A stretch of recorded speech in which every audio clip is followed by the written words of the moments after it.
Kanpai! Welcome, weebs, to this week's episode of Kanpai Cast. Corn Today we'll be doing the Winter 20... I know they're memeing on me, but dear God, it does my head in. Cream pod. Winter...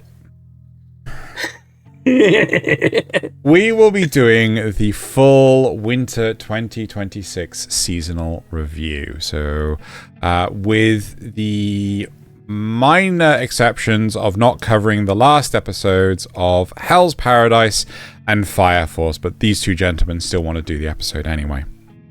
Yeah. Right.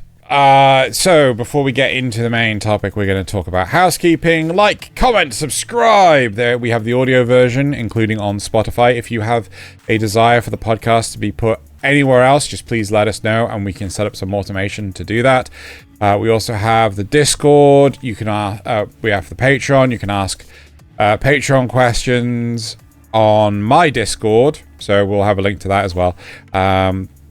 And we also do streaming, so Nasuth and I on occasion do streaming. I typically try to go for 3 times a week, though that may change in the not too distant future. Nasuth wants to say something. I do. I just want to know with the Discord, since I said this on there, but since the new season's starting, remember that we have a section there for cool openings and ending theme songs and sequences that you might like out of the shows you're watching. So come by the Discord and drop those off for us. Yep. As I was saying, we also do streaming as well. I think Nasuth does it like once or twice a week, whereas I tried to do it 3 times a week. However, that schedule may change ever so slightly because I will be starting my new job imminently, and I don't know how that's going to affect my life. I think that's basically I did a thing for you guys, which you'll see imminently. On the visual version, on the YouTube version of the cast, you'll see this. Thaylien hasn't seen it yet, and he'll give me lots of critiques saying you should actually make it look better. And yeah, should we get straight into I did say you should ask him what visual aspects you wanted before we started this, but yeah, I kind of forgot I needed to watch the last episode of Fate Strange Fake, so I was like, I have to do that. And also, someone stole one of my memes, so I mean, I have to go find out who it was. Yeah, I can't wait to find out who it was. Right, so should we begin now? We didn't decide who goes first. You want to do you, me, and then Thaylien? Yeah. No. It's you, then me, then Thaylien. Oh, okay. So you, me, then Thaylien. Gotcha. No, you, me, Thaylien. All right. Enough joking around. So Zeno, do you want me to do the honors, or do you want to do the honors? No, I'm gonna hit the button. I'm gonna hit the button and break it. He's gonna hit the button. There we go. Behold, the spinner. Hokuto no Ken. Kenougun Zako-tachi. Basically, it's the henchman of Kenno's army. Sorry, elegy for the henchman of Kenno's army is our first one. I don't know if Zeno's clicking the button for it or not. Yeah, no, I was trying to find it. Yeah, okay, good. All right. So, this was the series of shorts that started last... No. It did start this season, but I didn't review past, episode 3 because they're shorts. So, it's there's not going to be enough time as a 6-episode review to build up anything worth talking about.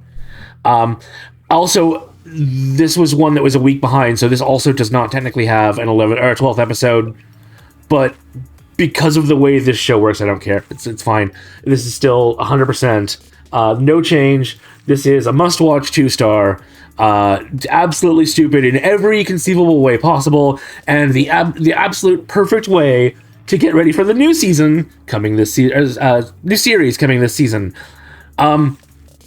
So there's not really a way to talk about this aside from kind of telling you the bizarre stuff that happens. So they try to teach so the basic idea, if you've forgotten since the beginning of the season. We've got a kid from one of the local villages in the wastelands who hears that there's a employment opportunity that includes free room and board and all sorts of stuff. And then he comes here and finds out it's for Kenno's army. But after he's there, it's not like he can just leave. They're not just going to let him go.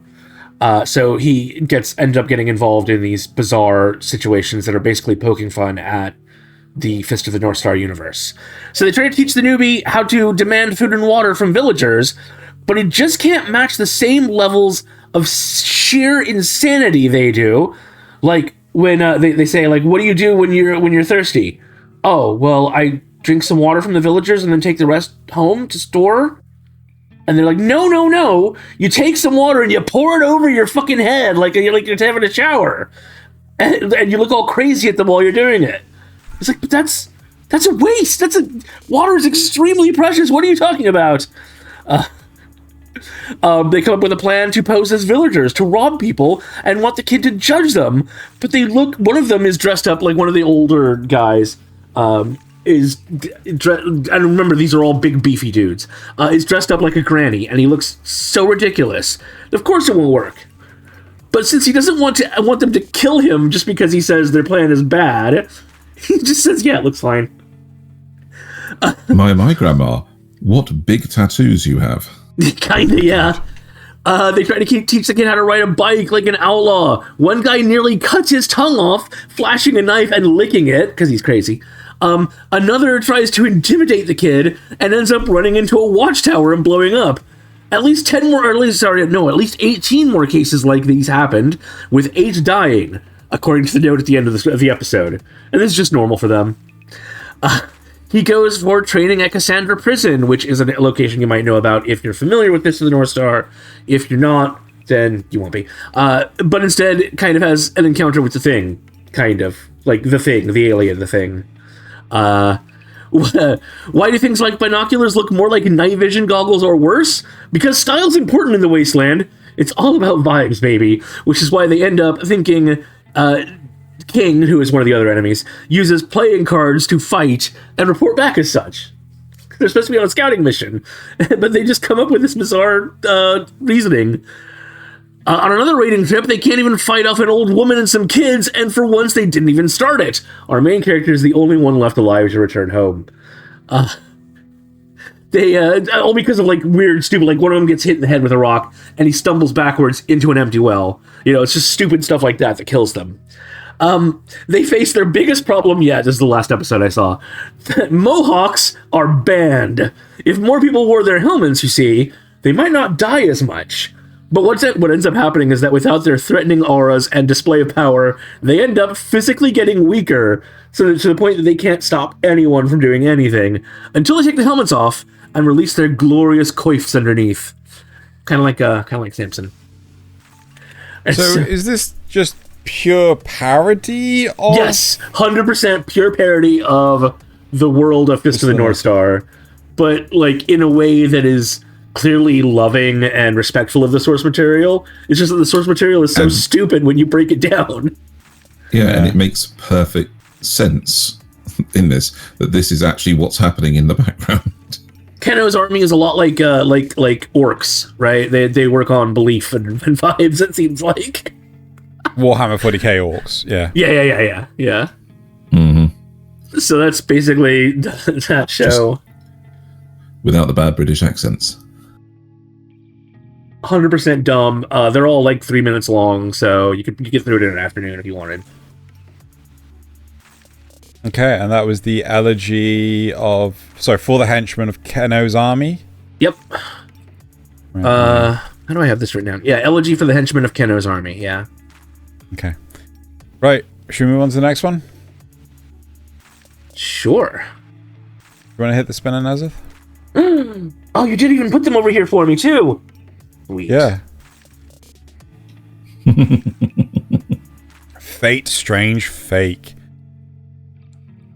Cool, right. Where? Why is this not in alphabetical order? I don't know. But anyway. Right, so Fate, strange fake.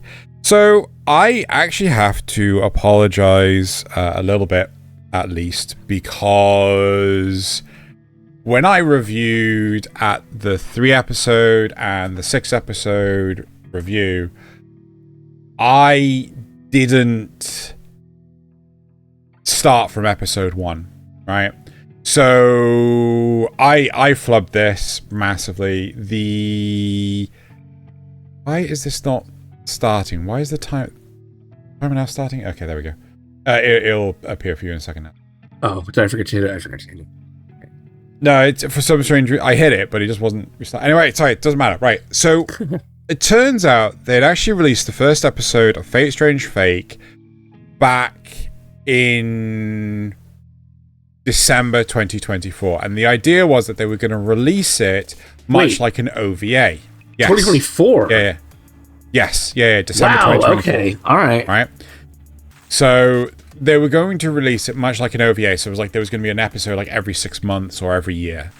And for whatever reason, they decided to backpedal that, and they were actually going to do the whole series based on a proper schedule and things like this.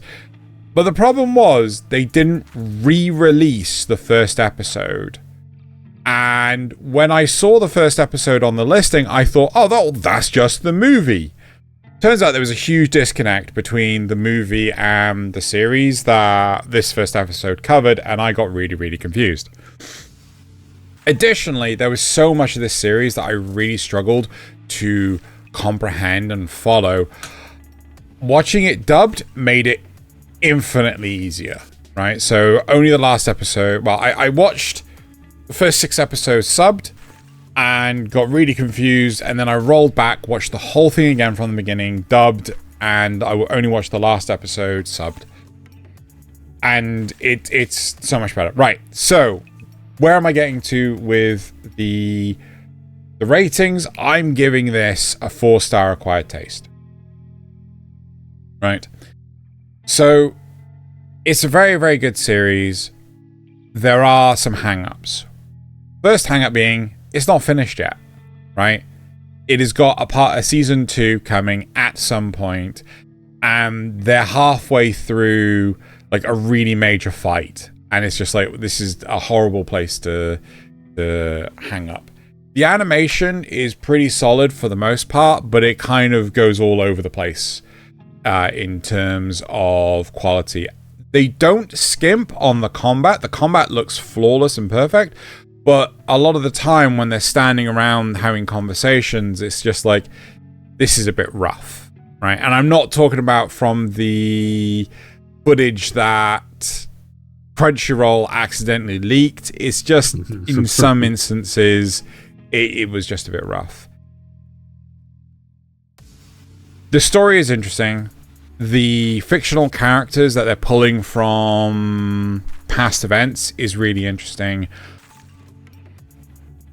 I like where they're going with this, but they haven't really covered the full series, and I don't think I can really make a solid decision until the full season has actually come out.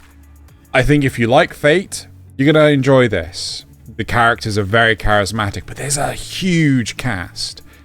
This doesn't follow the normal conventions of a Holy Grail war, which anyone that's watched previous Fate series will actually understand what that means. This is very much a case of, we do whatever the fuck we want. I genuinely can't tell you, for the Fate fans out there, how many of what class there are. But this is probably one of the first Fate series I have watched where I've been excited guessing who each of the characters are ahead of their reveal. Yeah? So it's like, oh my god, is that who I think it is? And it, turns out it is. So yes, I genuinely enjoy this series. It's not going to be for everyone, but if you want that sort of more, if you want a good sign-in, combat sign-in, I think this is going to be up your alley. Any questions? Fair dues. So that's it's surprising that that's one of the ones that's continuing over. But hey, if they're having a double core, as it were, double season, then hey, it gives you more to love, as it were. Well, I get frustrated by shows that they build the entire premise based on 2 cores, but you only get half a season. So again, Hell's Paradise, the first season of that is just like where it stops is such a cliffhanger, worse than Fate Strange Fake. Yeah. Much worse than Fate Strange Fake. You shouldn't do that again, unless you know you've been guaranteed 2 seasons, I feel. Well, no, it's not just that, but it's also a simple case of, like, if you know there's going to be a second season coming, please tell me ahead of time. Because it sets my expectations. Because I didn't know that there was going to be a second season until after I finished this, and then I just basically asked the intern, hey, is there going to be a second season of Fate Strange Fake? And sure enough, there is. There should be an announcement in the final episode or something. Either that or, like, partway through the season. Like, you know, if I've watched, I can appreciate it. If you don't put it on, if you make the announcement ahead of the actual show, people won't watch it. Case in point, I've not watched JJK Season 3 Part 1 because I know it needs Part 2. So I'm waiting for the Christmas period to, you know, anyway. But with shows like Fate Strange Fake, if that's your concern, well, make the announcement at, like, the 10 episode mark. Yeah. Somewhere around there. So at least for, you know, I'm still enjoying this, but I've got 2 episodes to, you know, brace myself for a cliffhanger ending. Believe me, viewer, the camera angle is essential to the plot. Yeah, clearly. I'm sure we've made that joke before on this one. I see London. I see France. I see Hippolyta's underpound. Right, so anything else to say? No, that's Fate Strange Fake. Should we move on to the next one? Thaylien. Which one am I getting? There was excellent. My worst one. Fantastic. Oh god, what does this look like? That one. Okay. This show is a pass. The pass 3-star. Oh my god! So, did you say 5-star pass? Sorry, kind of 3-star pass. Because it is a silly waste of my time. It's low quality on the production. Action scenes with barely any movement of the characters, and the only redeeming quality is that it's mixing the fantasy with the slice of life quite well. Right? Heck, this animation team can't even keep the continuity of whether a character drew their sword over the course of 30 seconds. Really? Yeah, so they draw a sword and attack somebody with it, and in the very next they cut to that person and they cut back to a scene of them standing there and looking intimidating, but the sword is already sheathed or was never drawn in the first place. And then in the very next scene, when camera angle cuts to look at the people again over his shoulder, he's holding the sword drawn again. Wow. Yep. I did, in fact, laugh at some of the situations they get themselves into. Right? Like a whole half episode devoted to Valentine's Day, where a team of thieves from the previous episode that he beat while he was doing a Chunibyo wearing a dark helmet and holding a zigzag sword that was prop sword that he channeled lightning through. He called himself the Black Lightning Swordsman for half an episode. And those thieves got locked up. But they escaped specifically for Valentine's Day so they could ruin it because they're young, like teenage thieves. And they hate the fact that nobody ever gave them anything for Valentine's Day. So they create a golem that absorbs all the chocolate that's being given out during the day and like forms into almost a rock golem style of thing, where everybody's Valentine's chocolates get sucked up into it, and he goes on a rampage through the streets. Turns out the leader of the thieves was just a tomboy that didn't get her Valentine's chocolates accepted, so she hates it, and the whole angry attitude she has vanishes like sugar in the snow as the hero, the actual hero of this thing, not the protagonist, stops her from falling off the golem, like catches her mid-fall, and claims that he would love to have to receive her chocolates for Valentine's Day, whether she's a tomboy or not, and that like instant little heart melt, and our protagonist is just like banging his head against the wall, going, "Please just explode or something." This is because it's like the most cliche fucking pretty boy thing. And the entire rest of the episode is other people getting their Valentine's chocolates and him seeing it happen and wishing that they explode as well. It just becomes the running joke of just, I hope you explode. Some of the interactions are just entertaining in that weird way. Like Happiness the Harpy getting jealous when some mermaids sing a song of gratitude to her swordsman boyfriend. And so she joins in because as a harpy she can sing as well. And then, just in her very muted way, she turns to our protagonist and says, I'm very sorry, and smacks him backwards with a wind strike that sends him flying, so that she has enough time to go and kiss her boyfriend without him seeing. You know, it's these little things that just it has redeeming tropes. But the only reason I stuck with it as far as I did was because of my self-imposed bad show of the season. So is that the only reason why you've opted to keep watching this? Yeah, I didn't get past episode 9. Oh, wow. Okay, so you actually dropped it partway through. I dropped it after the 6-episode rule, but before this. I dropped it at episode 9 because it just wasn't... I can't recommend... Don't bother with it, guys, at home. It's just... This is the kind of thing you pick up if you're absolutely scraping the bottom of your barrel, but it does have some redeeming points, so I can't make it a poop. Right, okay. So, right. I think that... Because the way you rated this quite low. You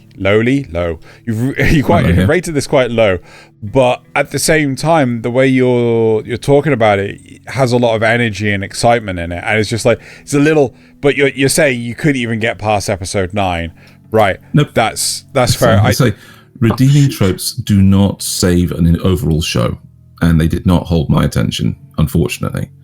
As I say, the only reason I stuck with it as far as episode 9 was because it was my bad show of the season.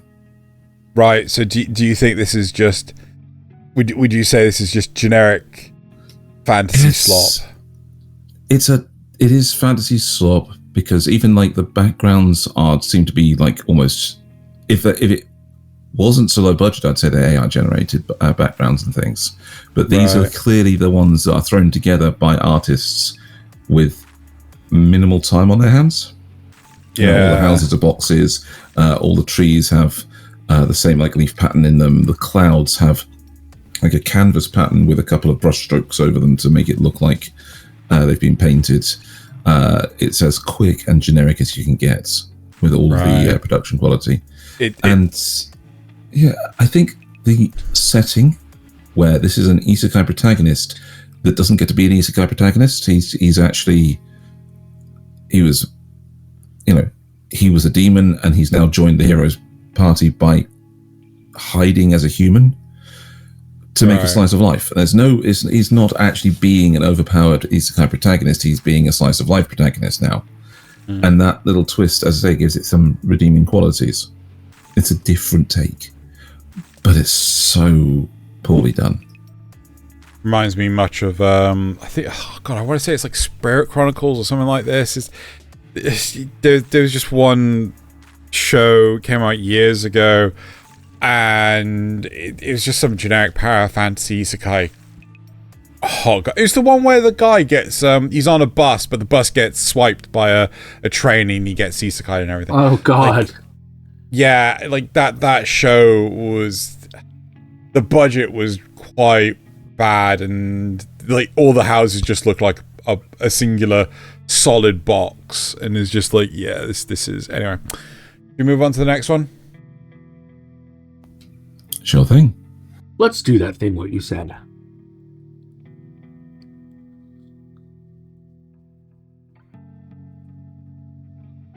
Jujutsu Kaisen. Ooh. All right. Getting the big ones out of the way now, apparently. As soon as my cat gets out of the way. Hello, cat. Your butt is in my way, literally preventing me from seeing what I want to thank you. He's moved. Cats, am I right?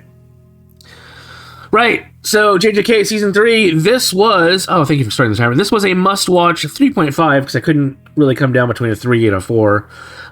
Even though this is still just the first half of this arc, I have since bumped it up to its Its proper score of wait, what? I didn't hit 4. I hit 5. No, There I we did. go. I did. Silly Xeno. So there's just the reason this goes all the way up to a 5 is because there's just so much artistic technique poured into this, between smear frames and off-model frames and close-up images with like extreme detail, and the fact that the story, the stakes are high. They transition seamlessly between action and comedy and like dark storylines. There's lots of internal consistency. Even if the end of JJK as a whole, like the manga, is less than satisfying, it's still worth seeing this part, up to this part at the very least, because it's so well done. Binging isn't just a roller coaster of emotion and action; it's a fucking roller coaster on a rocket ship slingshotting around the sun. That is what binging it does. I don't know if week to week is any easier, but this had me just going all over the place. The scale of these pillars that they've put around these barriers, instead of the bubbles like we saw over Shinjuku, it's like, I mean, they're just going. I don't know where they entire part of a city. Yeah, I don't know where it's like. Did they extend all the way out past the atmosphere? Do they extend all the way out past the solar system? The actual like, height of them. The height of them appears to be atmospheric. Yeah. Yeah, at least that high. They're also massively wide. The show is just like I said, dripping with artistry. Scenes like the cafe. There's two people talking in a cafe at one point. Yes, they downplay the facial details at the distance that they're at, but there's still so much going on in the scene that it makes it feel vibrant and alive, like actual animation and not just characters standing around looking at each other or what have you. They had a plan on where to meet. So in this section we see Itadori and Fushiyugi? No, what is his name? Oh God, he's the whatchamacallit clan. Fushiro? Whatever. The kid that now rules the Zenin clan. They go into one of the barriers together, but it transports them to different places. One of the unspoken rule or the unsaid rules of the game is that new players get teleported to a random location inside that area. It's Megami Fushiguro. And so they both go in together and then get split apart, right? It's completely different areas. But they had a plan on where to meet. They should have stuck with it. The moment they each independently decided, oh yeah, I'll just go on this person's random information on where to find the person that we're after. I wanted to strangle them both. Now it ended up working out for them, kind of. At least it worked out for Itadori. Fushiguro had a fucking. I mean, yeah, he did come out alive, but could have been so much easier. The whole episode with the lawyer ends so beautifully. I love that lawyer. I hope that character comes back again. The long, awkward silence while the weird superhero guy is just gushing. Yeah, the comedian. So did you check up on who he is? Because the narrator tells you a few things, but there's way more to him. In terms of the manga explains way more. Is. So he's actually briefly highlighted in the earlier part of the season. He's in like a waiting room waiting for his audition. So he's a comedian. He's a failed comedian. And he seems to be he's got a bit of a genius at using cursed energy to reinforce his body, which makes him really fast and really strong. He doesn't realize he's doing it. He doesn't understand what he's doing. No, but his actual power that he doesn't realize he's doing, his actual power is that if he genuinely thinks something will be funny, he can manifest it. Yes. Which is a power that is on par with Gojo's Limitless. Because basically, if he thought it would be really funny if Gojo got hit regardless of Limitless, it would still happen. Yeah. That's right. But he doesn't know he's doing it. Yes. Right. Yeah. He has no actual control over it because it's just what he thinks is funny. He's working on cartoon logic. So he like the guy that he's against is that it can blow things up, right? And shoot some really powerful explosions at him. And then when the explosions are dying down, he's thinking, I must have got him. A window opens in the building next to him, and it's our comedian leaning out with his hair slightly smoking, dressed up as like a school in his school uniform, going, hey, keep the noise down. Yeah. And steps out and then turns back into himself. It's his introduction. So silly. He protects Fushiguro from an attack. Takes a massive explosion, and then he stands up and he's just like, no, I'm fine. Gushing blood from his head. I mean, a fountain of blood. More blood than any shonen protagonist could even hold. I mean, the average shonen protagonist holds way more blood than you'd expect. This guy holds even more blood. But there's this awkward moment where where Fushiguro and the enemies are all just kind of standing around like, because he should have a Tsukomi. He should have a straight man come in and smack him with a fan or something. Yeah, but none of them do. They're just standing there waiting for him to be done feel with the second head cringe, and it's so good. And then of course at the end, Okotsu is doing his own thing in another district. Playing it completely different than Fushiguro and Itadori are. They have a plan. They want to like add rules to the game. They want to work with people to add rules to the game to help people get out of there. And he's just like, no. I'm gonna get all the points myself. I'm gonna kill whoever I need to kill in order to get through here and protect people. He's aware of the plan, but he thinks those 4 people in the place with him, they need to die regardless. So he needs to get them. He needs to kill them before he can do the thing he needs to do. Yeah. Well, none of these people deserve to leave. But either way, it's like, do not stare too long into the abyss, Okotsu, for the abyss might stare back into you. And that's where we end on the cliffhanger for the first half of this. I'm not actually sure when the second half's coming out. Is it just next? It's January next year. January next year. Yeah. So we'll be waiting a while to see how that all plays out. But the culling game is interesting. The characters are fun so far. The powers are all interesting to watch. Yeah.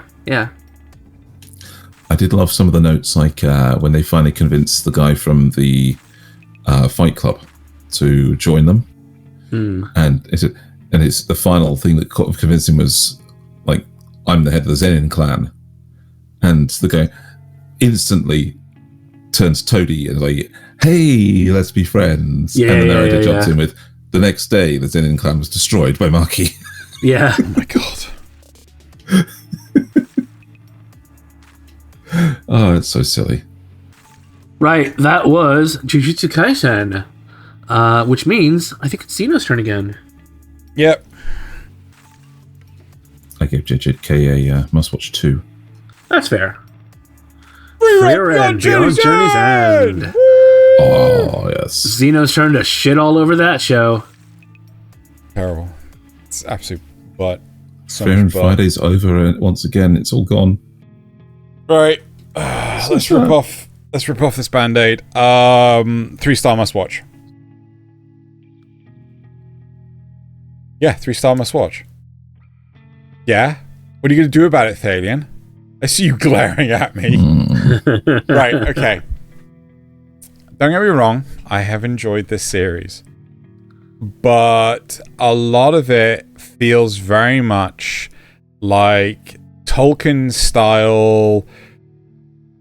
Let's do the journey from the Shire to Tom Bombadil's house, right?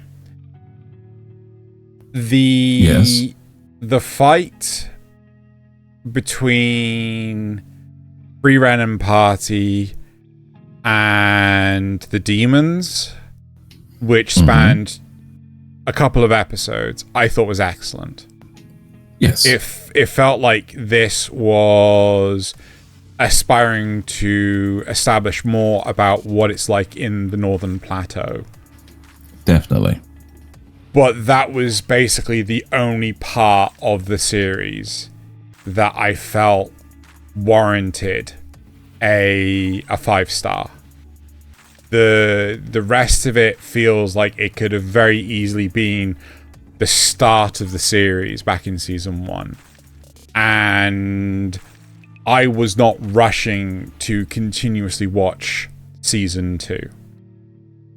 I don't know what their plans are for this series, but I know there's a season 3 on the way.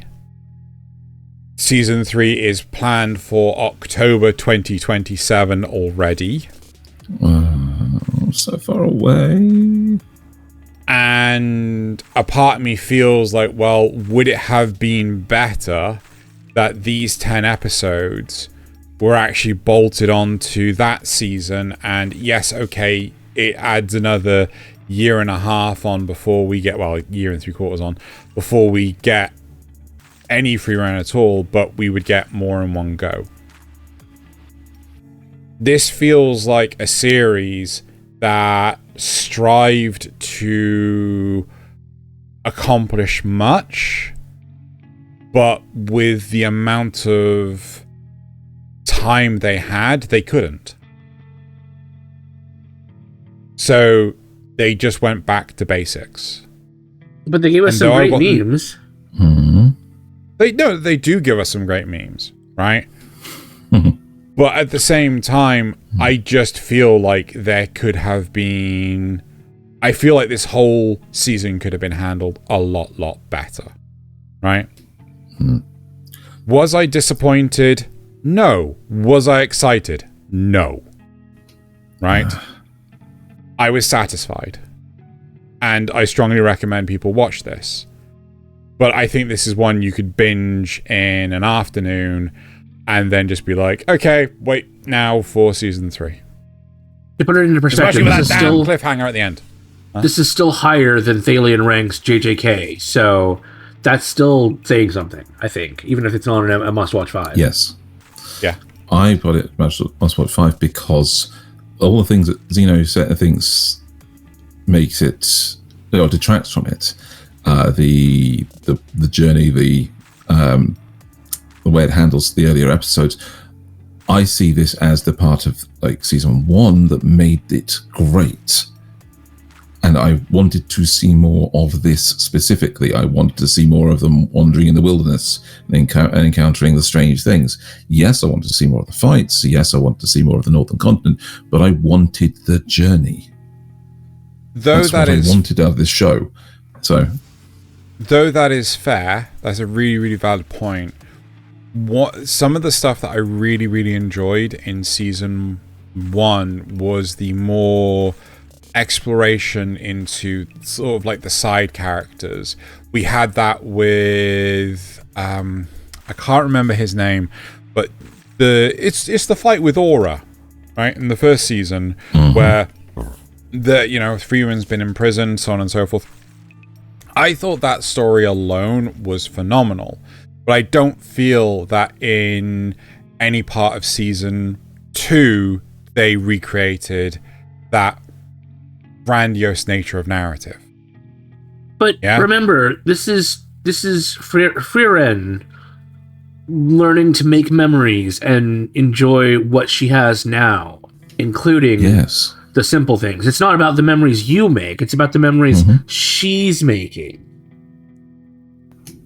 I understand that, Nasuth, but I feel that the memories she's making with her party are more developed when they are involving other characters. Like, we're just talking like background characters, right? That she goes to a village, she learns about as I said, well, she goes to this town, she learns about but that's only the grandiose memories, not the simple pleasures of life that she also wants to memorize. Right, but I think there needs to be a view that she really enjoyed and things. But I think there needs to be a balance, not just all that, right? But I feel it was a balance when you've got this large thing. You bring in back the mages from the first season to explore how they work and why they have the motivations they do. You've got the interests and the weird people do come back, but in a smaller volume because it's a shorter series. It's only 10 episodes. It's not the whole 24 that the first season was. 28. So it can't go. I'm fairly sure it's 24. now. Because the Either first way, episode, it was more than one. It was more than 10 episodes. Yeah, it was. I feel that again, the series could have benefited more for, as I said, like, you know, let's just take these episodes and then just delay them until the next season, which is already scheduled for October 2027. So, you know, just have the whole lot together. What if it had been 16 episodes instead of 24 or 28? Well, it depends on what you do with those episodes. It really does depend. Okay. You know. But you're saying 10 episodes definitely wasn't enough, given what they did with it. Yeah. I feel like if anything's the takeaway, that's the takeaway. 10 episodes is not enough for any Frieren season. Okay. So 16 episodes may also not be enough, but 10 is definitely not enough. I think so. Okay. I want to get Chinese. What? That's my takeaway. Man, it's been so long since I've had General Tso's. Now I want General Tso's.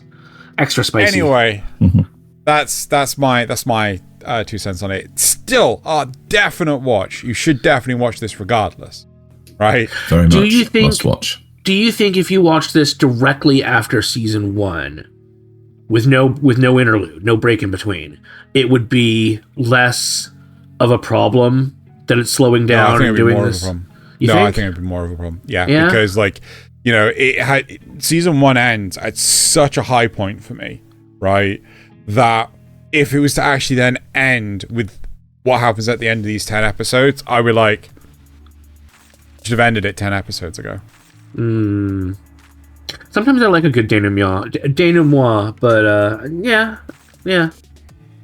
That's my take on it. And Thaylien's take is that it's a must-watch 5-star. So there you go. You got the two extremes. And the extremes are must-watch 3 and must-watch 5. Extremes. Yeah, hard to extremes, Nasuth.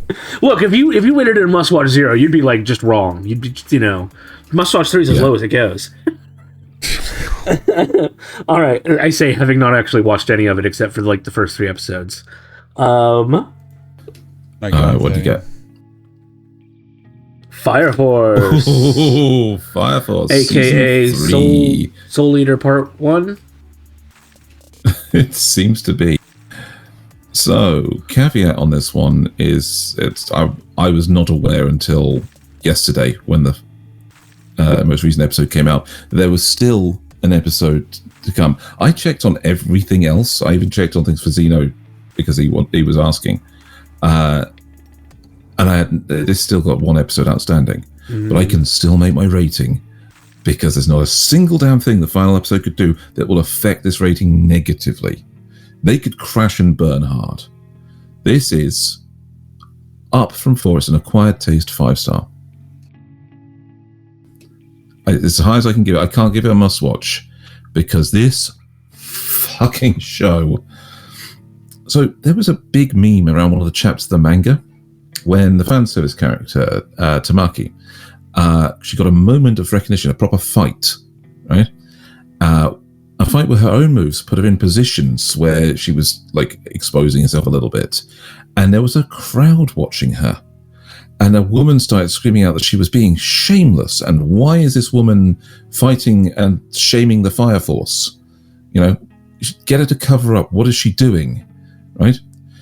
And her own team were like, yeah, but she's fighting to defend you from a bad guy. It doesn't matter. Tell her to put some clothes on. You know? And a young boy literally caused his mother to disappear in a meta sense with facts and logic. Okay, so the important thing to realize about this show is that the end of it, this season, they're merging the perceived world with the real world. So your ideas, your identity, and your beliefs affect everything now for this at this moment. And in the previous episode, they rescued this boy and his mother, and said, "Hey, are you okay? What's your name?" And he said, "Tsutomu." And he says, "Well, Tsutomu, you keep your mother safe now."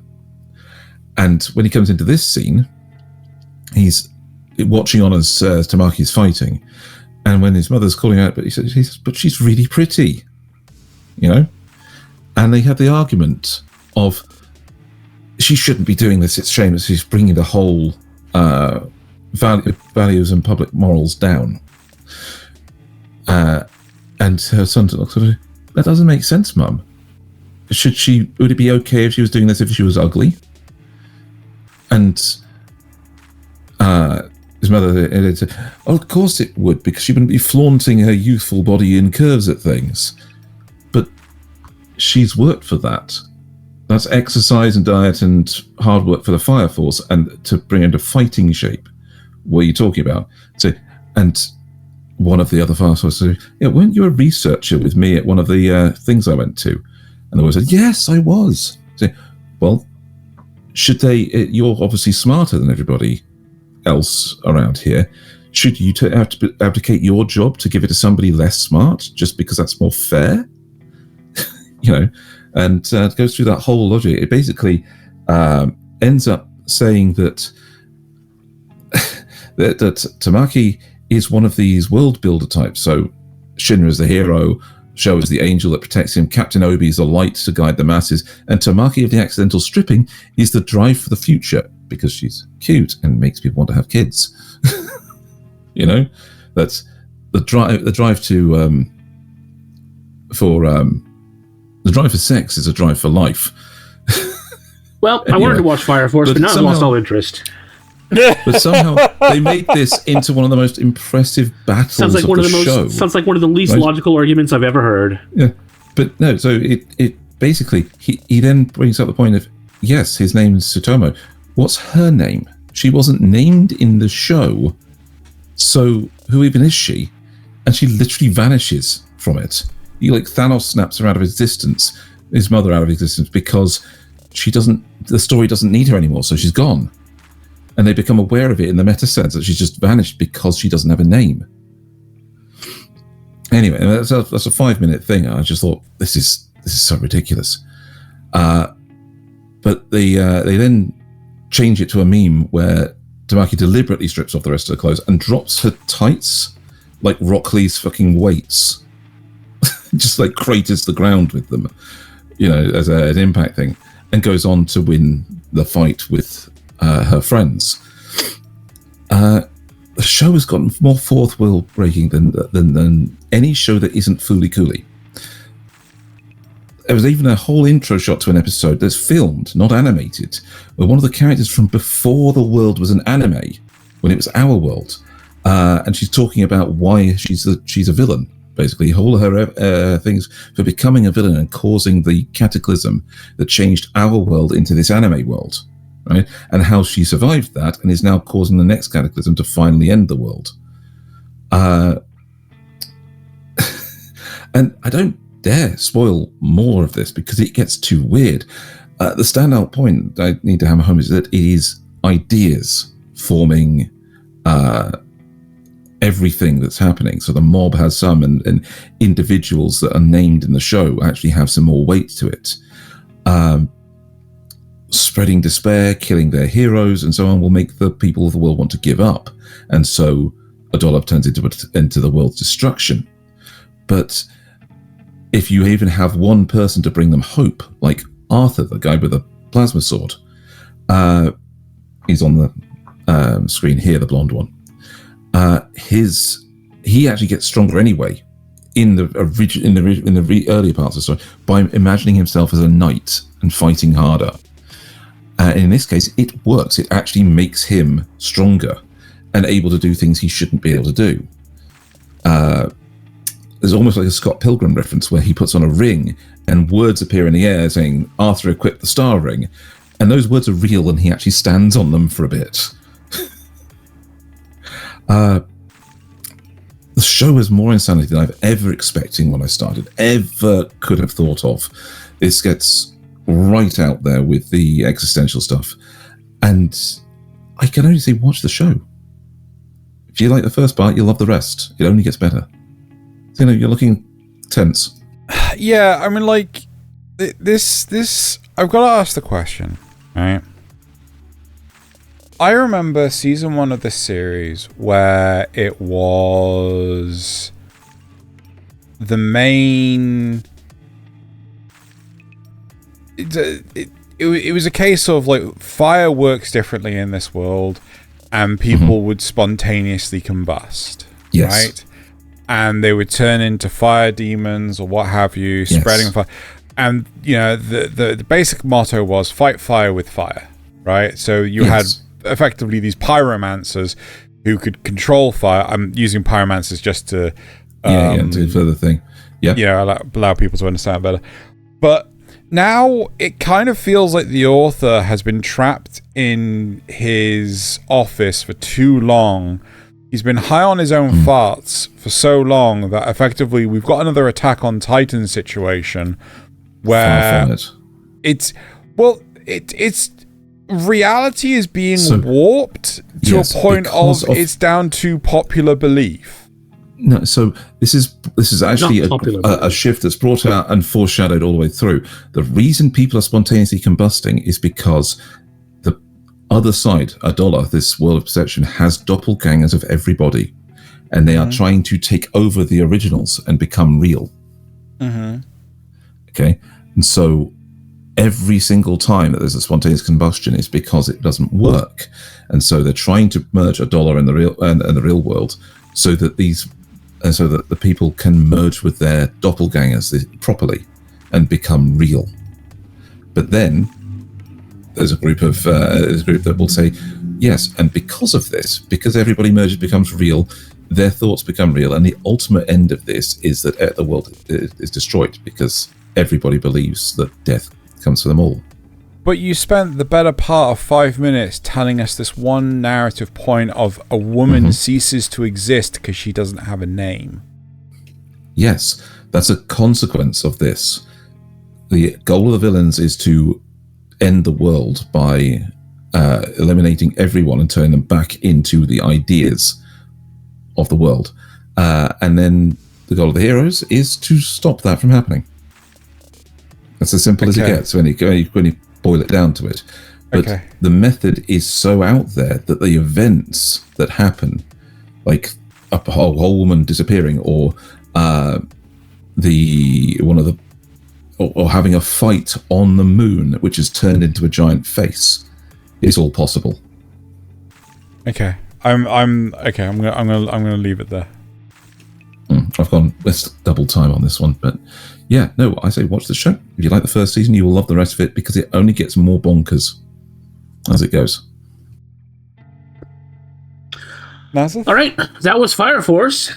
Let's move on to the Casebook of Arne, which is the cute little cat boy, Zeno. There you go. No, I can see. He can see. I can see. Last time I gave this an Acquired Taste 5, I've really kind of gone back and forth on whether this should be a must-watch or not. In the end, I did come down. I'm just going to get the rating out of the way before I stretch it out too long. It is a must-watch one. On the one hand, it's very heavily built on the procedural mystery genre, which might be a turnoff for some people. But the mysteries are short enough that they don't feel dragged out, which I know is a problem for Zeno. And, you know, obviously probably others as well. The characters are good. The mysteries make sense when revealed, so there's no, like, you know, wild cards that the audience doesn't know about beforehand.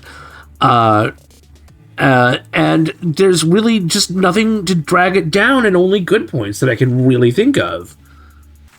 When presented with two, so here's some of the events of the second part. When presented with two cases, neither of which Arne really wants, he picks the lesser of the two things he hates, which is a new character called Little Red Phantom, an art thief who's announced her next crime, who he's apparently had a run-in with before. While Lynn takes on the case of a woman whose husband has gone missing. It's her chance to prove she's a real detective who can solve cases all on her own.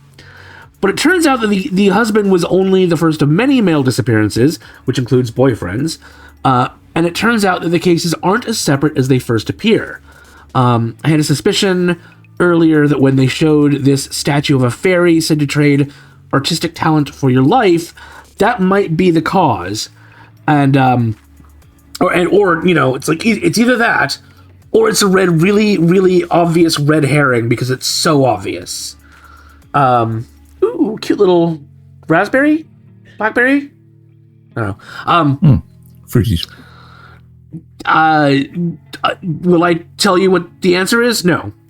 I'll never actually tell you what the answers to these cases are. I will, however, say rocket punch, because that is the thing that happens. It is hilarious.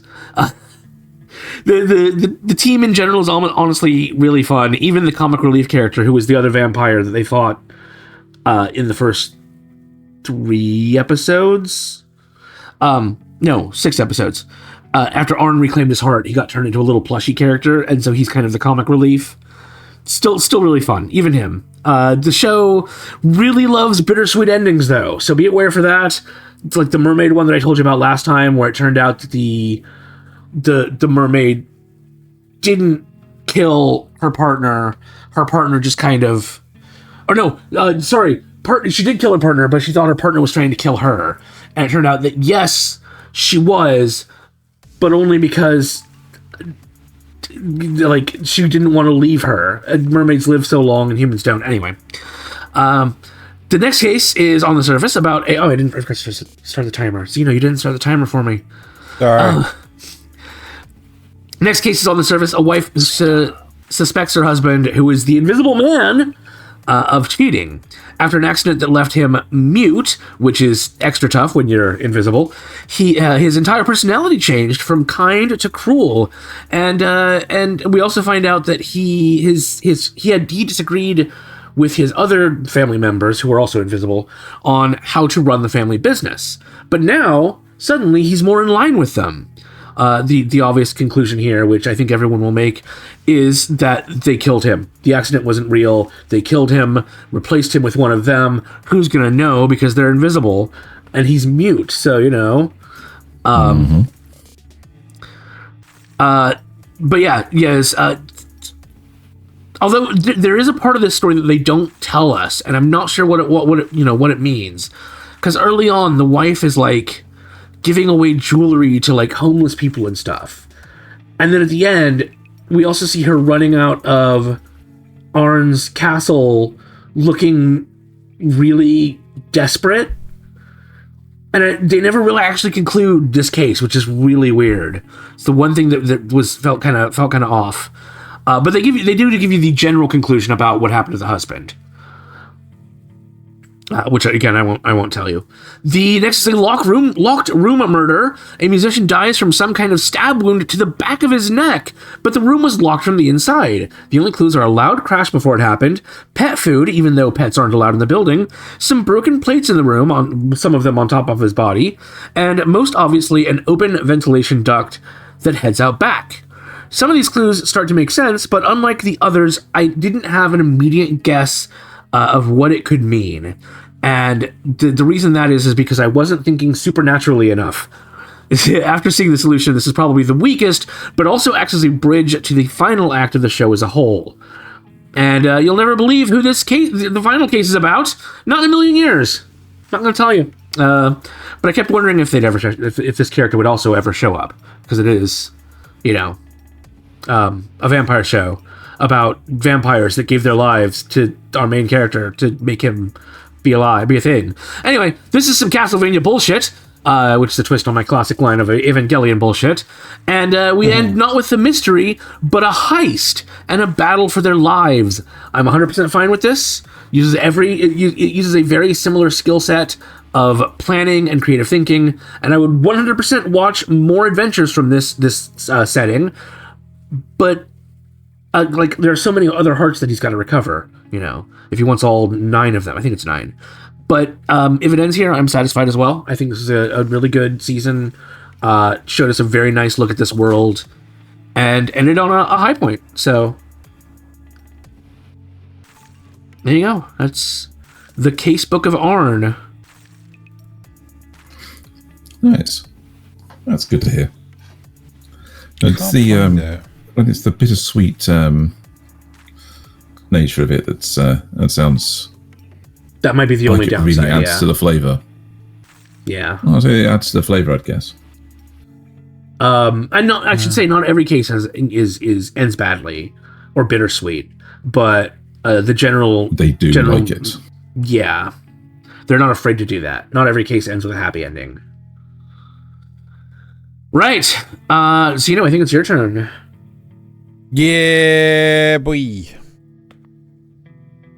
I've lost the thing. What have I got? Tojima. Unless you want to save it for the end for some reason. If you want to veto it and save it for the end. No. I believe in the new picker. The new picker need a pick. Right. Tojima wants to be a Kamen Rider. Do you have notes on this, Nasuth? I do. Okay, I'm interested to see what you're going to rate it. I think...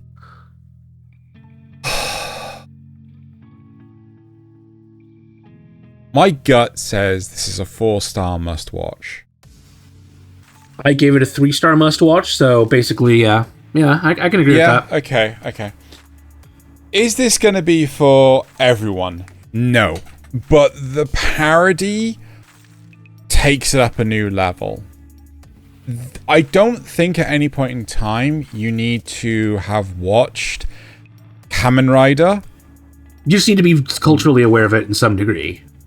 Yeah, like, there's the Showa era, there's the Heisei era, there's the whatever we are now era, because I don't know the name of the current emperor. Even I just meant what Kamen Rider is a tokusatsu character. You need to know kind of what he looks like, maybe.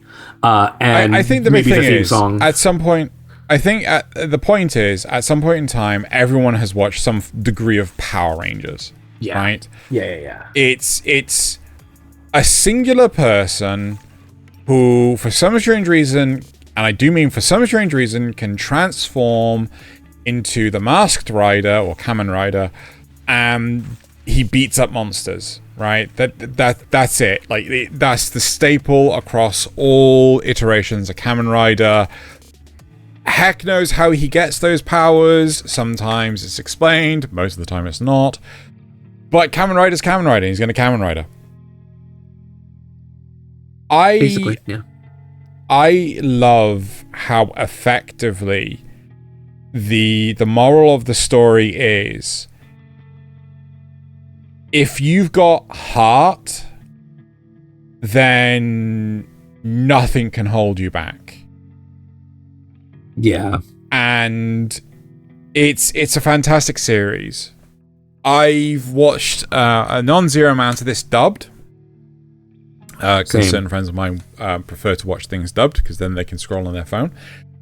And I love the fact that the voice actor for Tojima is the same voice actor for Dio Brando.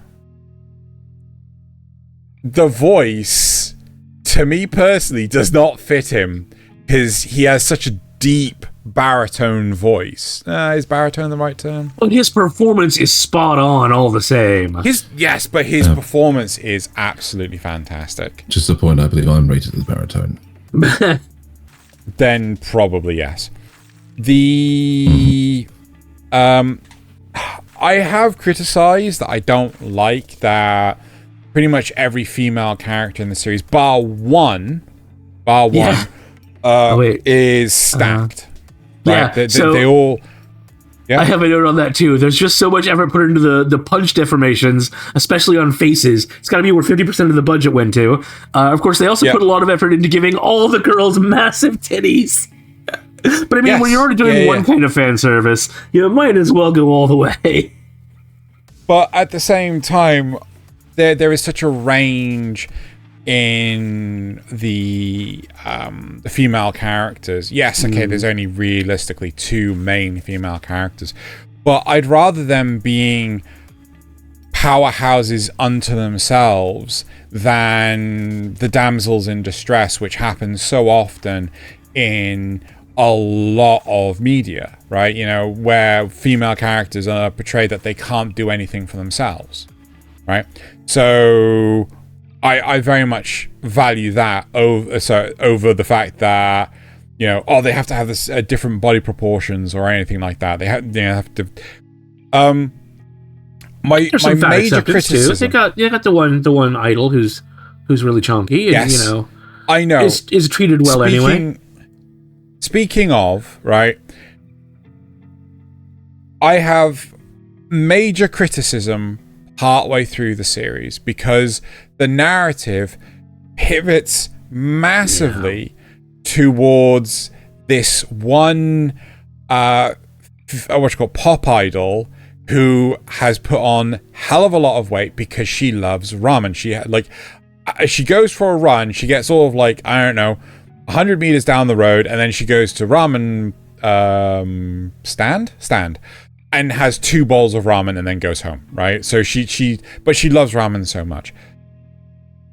The narrative puts so much emphasis on focusing on her. You think that the narrative is about her, but it's not. But it's not, right? It is about actually Spider-Man. it's about one of the villains. And it wasn't until I got towards the end of that mini arc did I realize that, oh my god, this isn't about her in the slightest. I caught that pretty early, actually. Well, I told you beforehand that that's what's going to happen. Did you? Yeah, I did. Well, you told me it ventured off into this arc, but I don't remember you telling me how. Yeah, it's not about her. It's about Spider-Man. I don't remember you telling me about that. Anyway, it doesn't matter. It doesn't matter. So it took me a hot minute to realize that, and it kind of left me a wee bit salty. Yeah. However, it's still a funny as hell show. It is stupid. It is all about punching shit until... punching with love.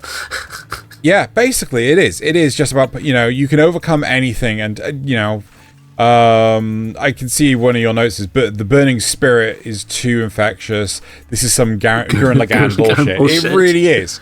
Like it is. When they I'm thinking of specifically the fighter assassin. Yes. Yeah. Yeah. So, yeah. But in reality, no one can achieve any of this stuff. There's we've got Tojima, and I can't remember the guy that's V3, his name. Yeah, they are V3. punching trees and destroying trees with their bare fist. Like that would ever fucking happen to the degree that they depict in the series. So Minecraft lied to me? Yes, Minecraft lied to you. All right, so, but these guys believe in the Minecraft physics, so that's how it happens, right? I think this is a hilarious series. If you like the straight-faced comedy of... I'm trying to think of another thing that's got straight-faced comedy. What's a popular show that has straight-faced comedy? Yes, if you like Fable, you'll love this. Yeah, 100%. You genuinely will.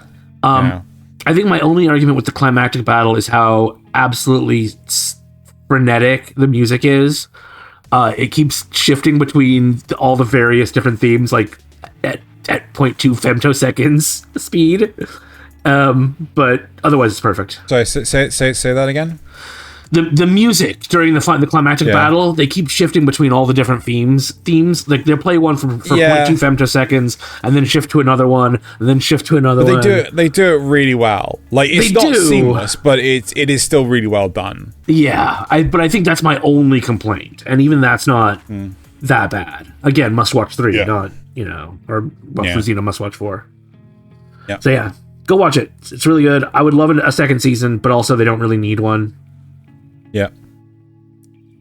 Next. That was Tojima wants to be a Kamen rider. He really does too. Is it me or is it Nasuth? Because that was Xeno's one. It's you. Yeah, no, it should be you. It goes me, Xeno, you. Yeah. So, sorry, I didn't pay attention. What did I get? Sentenced to be a hero. Oh. Sentenced to be a fart. Okay. So they generally, you've got my good ones. This one's unchanged from Must Watch 4.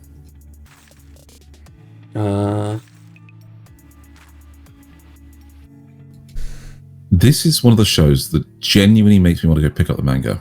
I don't want to wait for season 2. I want to see this and where it goes. Xeno mentioned that the pacing was a bit of an issue for him, as it seemed like the show wasn't really going anywhere, which I originally put down to the idea that the heroes are being dispatched to places. They're not journeying there. They have no real agency of their own to do things, right? They're just being sent here and sent there. The answer is actually kind of neither and both. the pacing seems slow because season 1 is all world building in a sense. The combat, the enemies, the place they go, the things they do, it's all showing us how bad this world really is in terms of, it's screwed. It's not like grimdark because there's hope, for change, but the way it's unveiling the world is very similar to how you'd start explaining the Warhammer 40k lore to somebody. It's bad, it's going to stay bad, and you can tell a heroic story here, but there's no way it's actually going to end well for everyone involved. But that said, getting into it after episode 6, they have the success of killing another demon lord, and they get sent to a new city as it becomes clear the coexister faction, as well as the demon blight, wants goddess Thaylien dead. Apparently the move she pulled off by summoning an actual holy sword put a target on her, so they go from luring out an ambush to hunting down the coexister faction in that city, only for it to turn out that there's a demon lord called Frieren hiding in the city while disguised as a human. So the big fight that this causes in the city is the point of this last 6 episode or the 5 episodes of the final 6. Is where they build up to and then fight Spriggan's faction in the city. The city's invaded by the demon blight, and there's coexisters among the humans that are sabotaging things, letting demon blight into the city through the sewers and so on.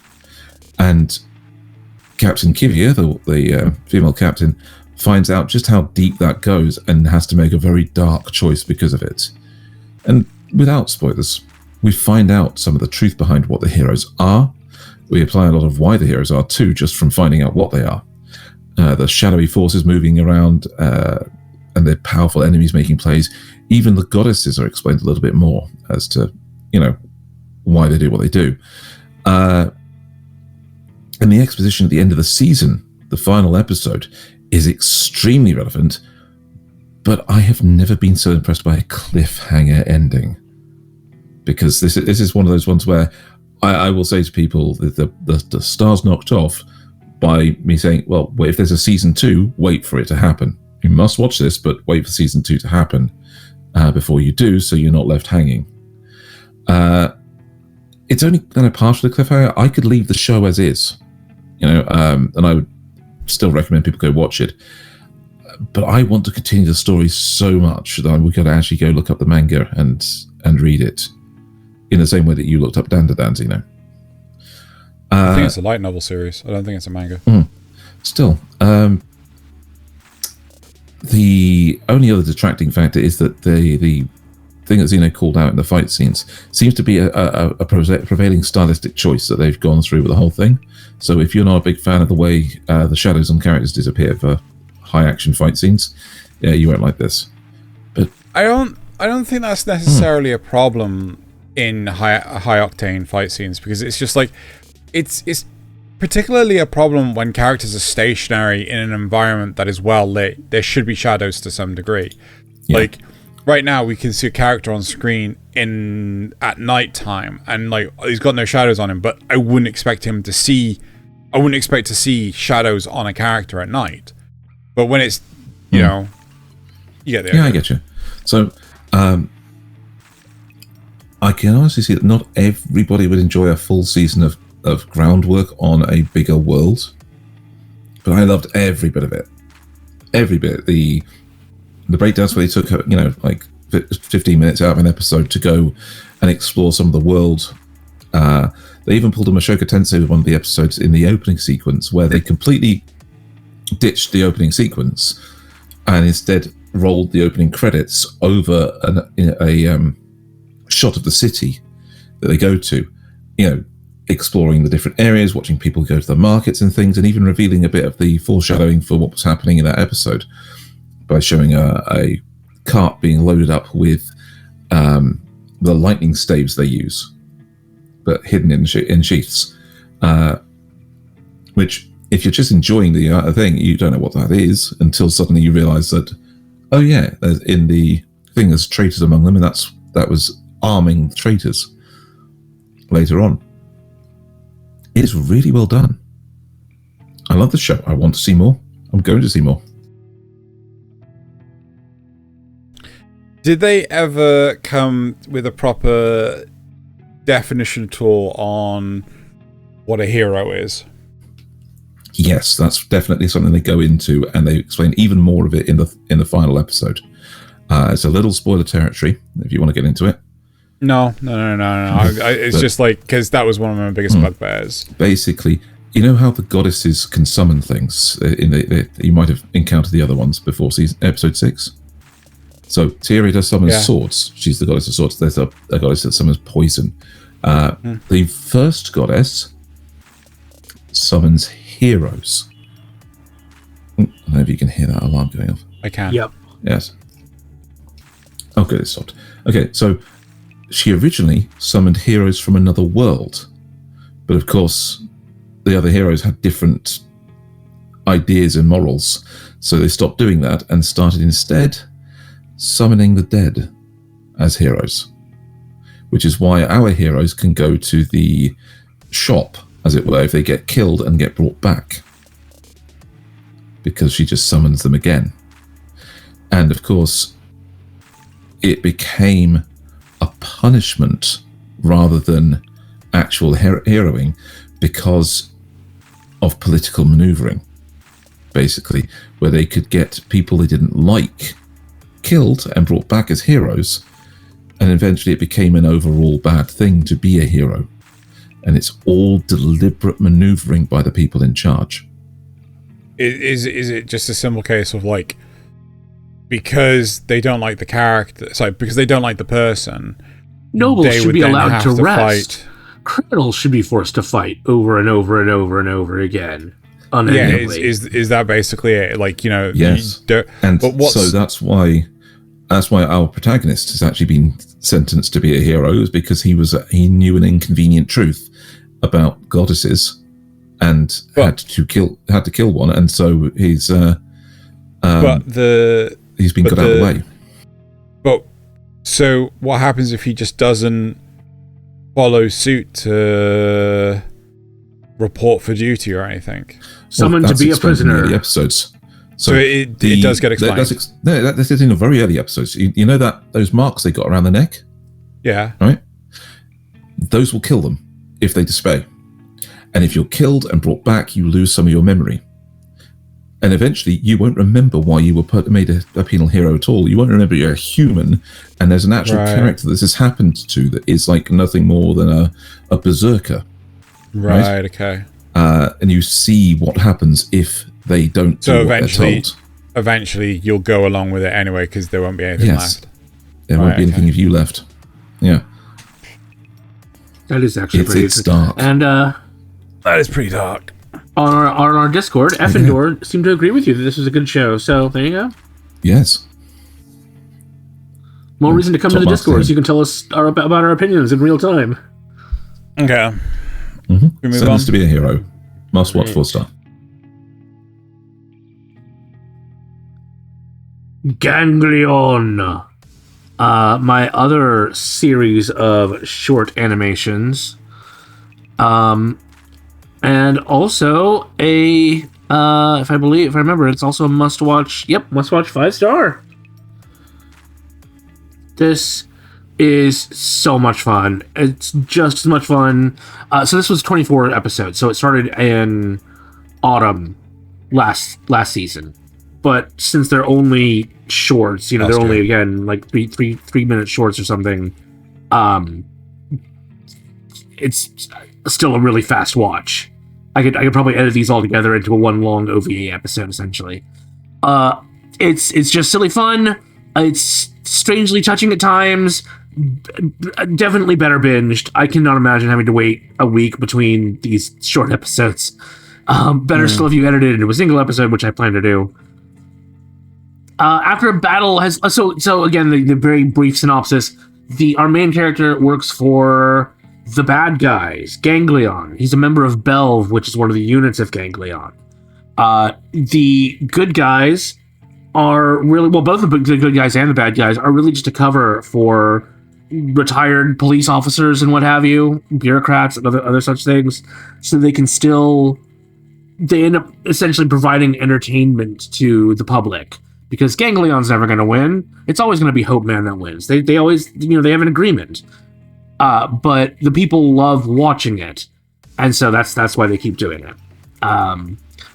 But after battle left many members of Belv injured in the hospital, Hope Man visits to apologize for the actions of the trainee that did it to them. Because you see, trainee is supposed to wait for a specific cue. There's a speech that the Colonel Shadow, which you can kind of see on screen here, is supposed to say first. And he didn't wait. He just started right in beating everyone up. So it didn't give them a chance to get ready for it or anything. Finding this an apology insufficient, Isobe's wife, Isobe is our main character, actually speaks up and tells him that they have no insurance because of how dangerous the job is, among other things. Hope Man and Isobe step outside then to discuss how brutal the treatment was, and Isobe says the men won't stand for it, but when they come back to the room, everyone's kind of laughing and joking around with him, with the trainee. And it turns out that he offered to, take them out for yakinaku or something. I mean, as of course they're like, oh yeah, this guy's great. But Hope Man kind of makes him leave and then beats the absolute snot out of him because he didn't know how badly the trainee screwed up. He didn't know that it was because he didn't say or didn't wait for the cue, and furthermore, he felt really bad about the fact that none of these guys have insurance. But yeah, so that was that. So Hope Man, nice guy but bad boss. Well, he's not exactly the boss, but yeah. Mm-hmm. He's at least a supervisor.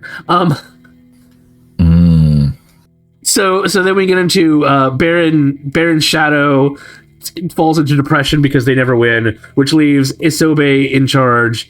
But they fail again. Of course, this time they're trying to take down Tokyo Tower, and Isobe is so instead of falling into depression, he gets determined. So he climbs Tokyo Tower by himself, knocks the light off the top, which then allows something to crash into the tower, takes out TV all across Tokyo. This actually turns out to be a good thing because it makes people start interacting with each other again instead of just watching TV like zombies. Then Colonel Shadow is reassigned. Everyone thinks Isobe is going to be the new commander, but knowing this show, that's not going to happen, and of course it doesn't. I think Xeno could relate to this section because it's very much corporate maneuvering and how people sometimes fail upwards and that sort of thing, and then pressure from the higher ups can make them puts them back in the same place they were before. Well, meanwhile, the really talented people are just forced to kind of be in the shadows. Yep, deal with that shit. And then we end with a rebellious employee who basically does the one thing. When a rebellious employee joins the team, Isobe is forced into getting him in line. Shit really does roll downhill when you have an incompetent boss. Right, Xeno? God. And we end with the rebellious employee handing in his resignation and giving Colonel Shadow a fucking hard-ass smack in the face. Isobe has a new friend. I don't know if there's going to be a season 2 of this. I don't know if there are going to be more episodes. I would love to see an actual full-length series based on this. But even just for a single season of shorts, these are hilarious. I think people who have corporate world experience would love them, given the twist that they put on it. So it's not exactly just a slice of work. Yeah, it's really fun, really good. I love seeing shorts like this that are actually interesting. It's like it's really funny. I'm gonna have to, if it's that short, I'm gonna definitely catch up with it myself. 100%. That is Ganglion, cool. Which means it is now Xeno's turn again. What am I gonna get? Roll over and die. Okay. This is one of your new ones. Yeah. Well, I mean, not new. There's only one new. But I watched this for the 6-episode review. At the 6-episode review, I gave this an acquired taste 4-star. and I'm dropping this down to... I'm struggling between Acquired Taste 2 and Acquired Taste 3. I'm going to go with 3 for now. 2.5. Huh? 2.5. Yeah, basically. It is a good series, don't get me wrong, but the ending is very clearly rushed, right? There's parts of the narrative that are not properly explored. There is no semblance of... Oh, wait, Xeno, you haven't changed the background. Oh, sorry, I haven't. I was so focused on looking up what I gave it last time. I forgot to, Note to self, adjust timestamp. Yeah. No, that's fine. Oh, yeah, sorry, yes. I'm actually Okay, gonna go ahead and so... hit that again, just for funsies. Yeah, you would. Right, so it is a good series. It is a very good take on the unknown hero kicked out of the hero's party sort of narrative that's been floating around a lot as of recent. The problem with the end of the series is that they're clearly rushing chunks of it because narratively it becomes really intangible to follow. Who is this character? Where did they go? How on earth did you get here? What's going on now? I feel that the penultimate episode, I think it was the penultimate episode, or it was the one before, was really heavily rushed in order to actually stitch narrative points together so that they could get to the ending they wanted to. So characters are suddenly disappearing from locations with zero trace, and it makes no sense to why they've disappeared. Characters are all of a sudden they're in one location and then transition immediately to another location entirely. And it's just like, we've got no scene transition shot. You don't see them exiting a house. You don't see them running down a street. It's so that episode is particularly hard to follow. However, the series does have a fairly solid final episode. Even if it doesn't conclude the story, it very much sets up for a season 2 if we're going to get a season 2. I do like this series because it is quite clearly a adventure that starts with I got kicked from the hero's party, as opposed to I got kicked out of the hero's party, so I'm just gonna go set up a shop in the countryside and sell healing potions, or I'm gonna become a blacksmith, or I'm gonna set up a town, or so having an actual I got kicked from the hero's party and I still went on an adventure, I thought was really cool.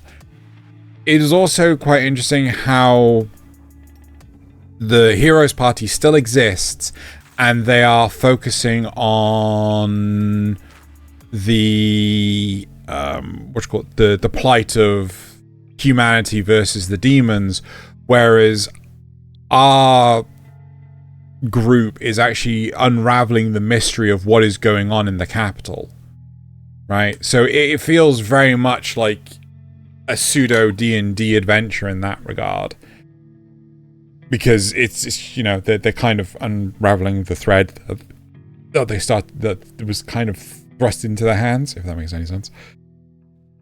I do enjoy this series, but it obviously had production issues.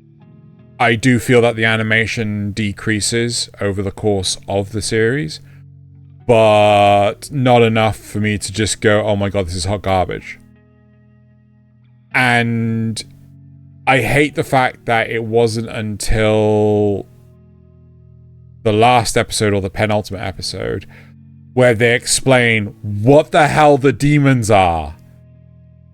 Like, again, it's...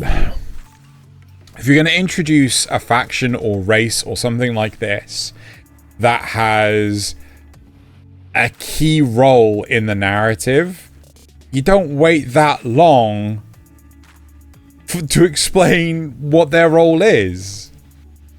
I'm sorry, it's terrible writing. But it could quite possibly be that they are setting up for a second season. I don't know. But it's called a surprise twist, Xeno. Jeez. Are you saying M. Night Shyamalan is a terrible writer? You know what? Yes. Yes. Can't believe Hey, this. let's have aliens invade a planet that is 3/4 of the substance that is deadly to them, and it also rains that same substance. Stupid. Absolutely stupid plot point.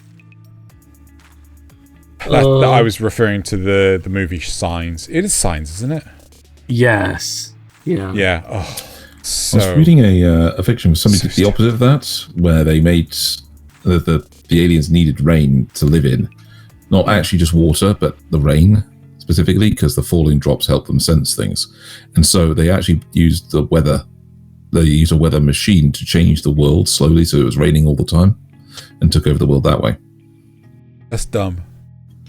It is. It's equally dumb, but at least it didn't have a stupid M. Night Shyamalan twist. Right. That is Roll Over and Die. It's quite interesting because the title card makes it look like it has a much longer name. But I think that they went, hey, let's just translate it to Roll Over and Die. Nice. Anyway. All right. Thaylien's turn? Thaylien's turn.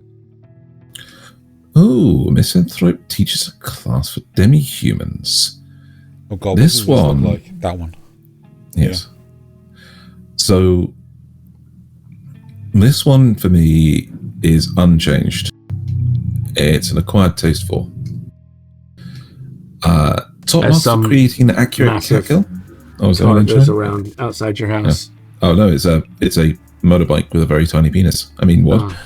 So top marks on creating an accurate cat girl. Sleeps 18 hours of the day, not all that talkative. Paints self-portraits of herself as a cat, but can act cute when she wants to get something.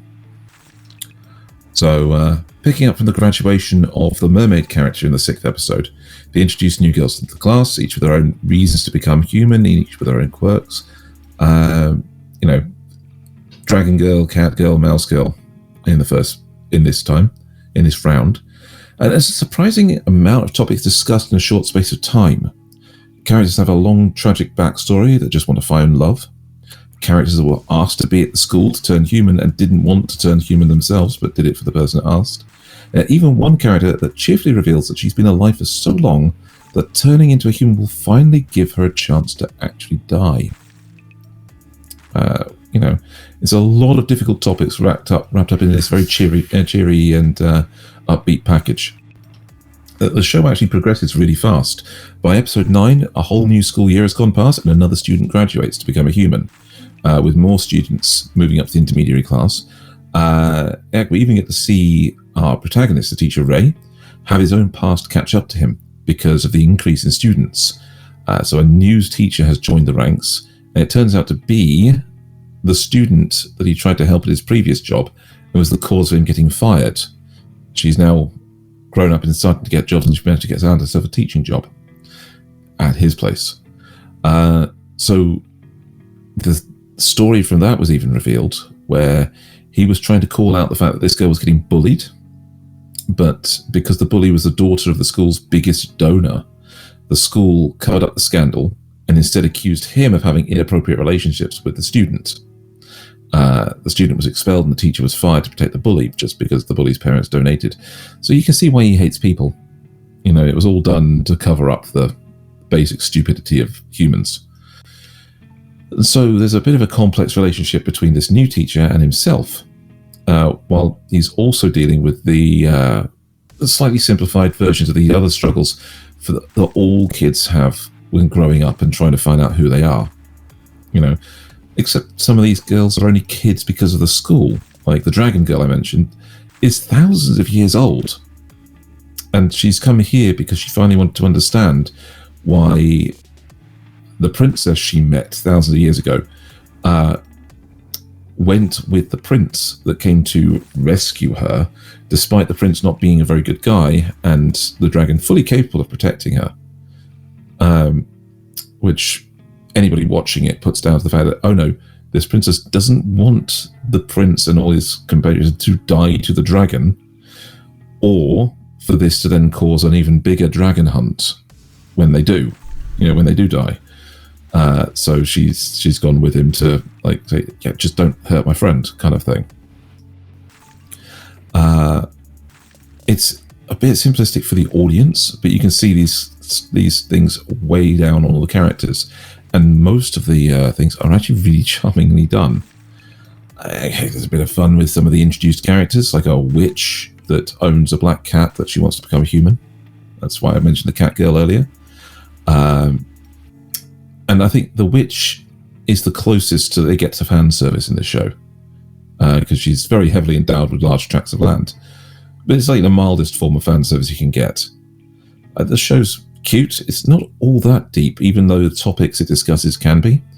But the production, the progression to the school years, and the updating cast as new people come in and older ones leave, it's a lot better than I thought it was going to be going to this. I thought it was just going to be a slice of life with 4 characters and a teacher.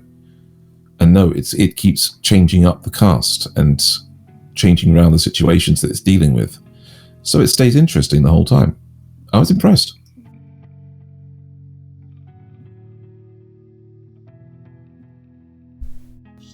Okay. Cool. Any questions?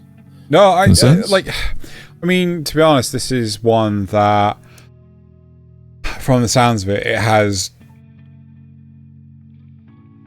I think this would be my cup of tea as well, because it sounds very much on the same sort of quality as Interview with Monster Girl. Yes, that's exactly the kind of thing. Yeah. I mean, I don't know if it has a dub or anything like that. I would hope it would, because I find it easier just to watch something. Yeah. But I could always check for you after the show. And I can check it myself. But it does sound like... Do you think there's room for a season 2? Do you think there's... Oh, definitely. They've set it up. This is only the beginning, where the new teacher introduction is literally at like episode 11 out of 13. And so they got one episode to get used to her, and one episode as a final episode where they show that there's way more to come. Other characters they want to introduce, things like that. It's where Interviews with Monster Girls focused heavily on the growing up and fitting in of the characters that you saw, the 3 main girls and the teacher that is also a monster girl. This one focuses more on how teachers are only dealing with students for a short amount of time. They get them for 2 or 3 years at most. And so he does what he can to actually help them fit in with the world, teach them the important lessons. So like, if you need to lean on others, there's always people around that will help you if you look for them.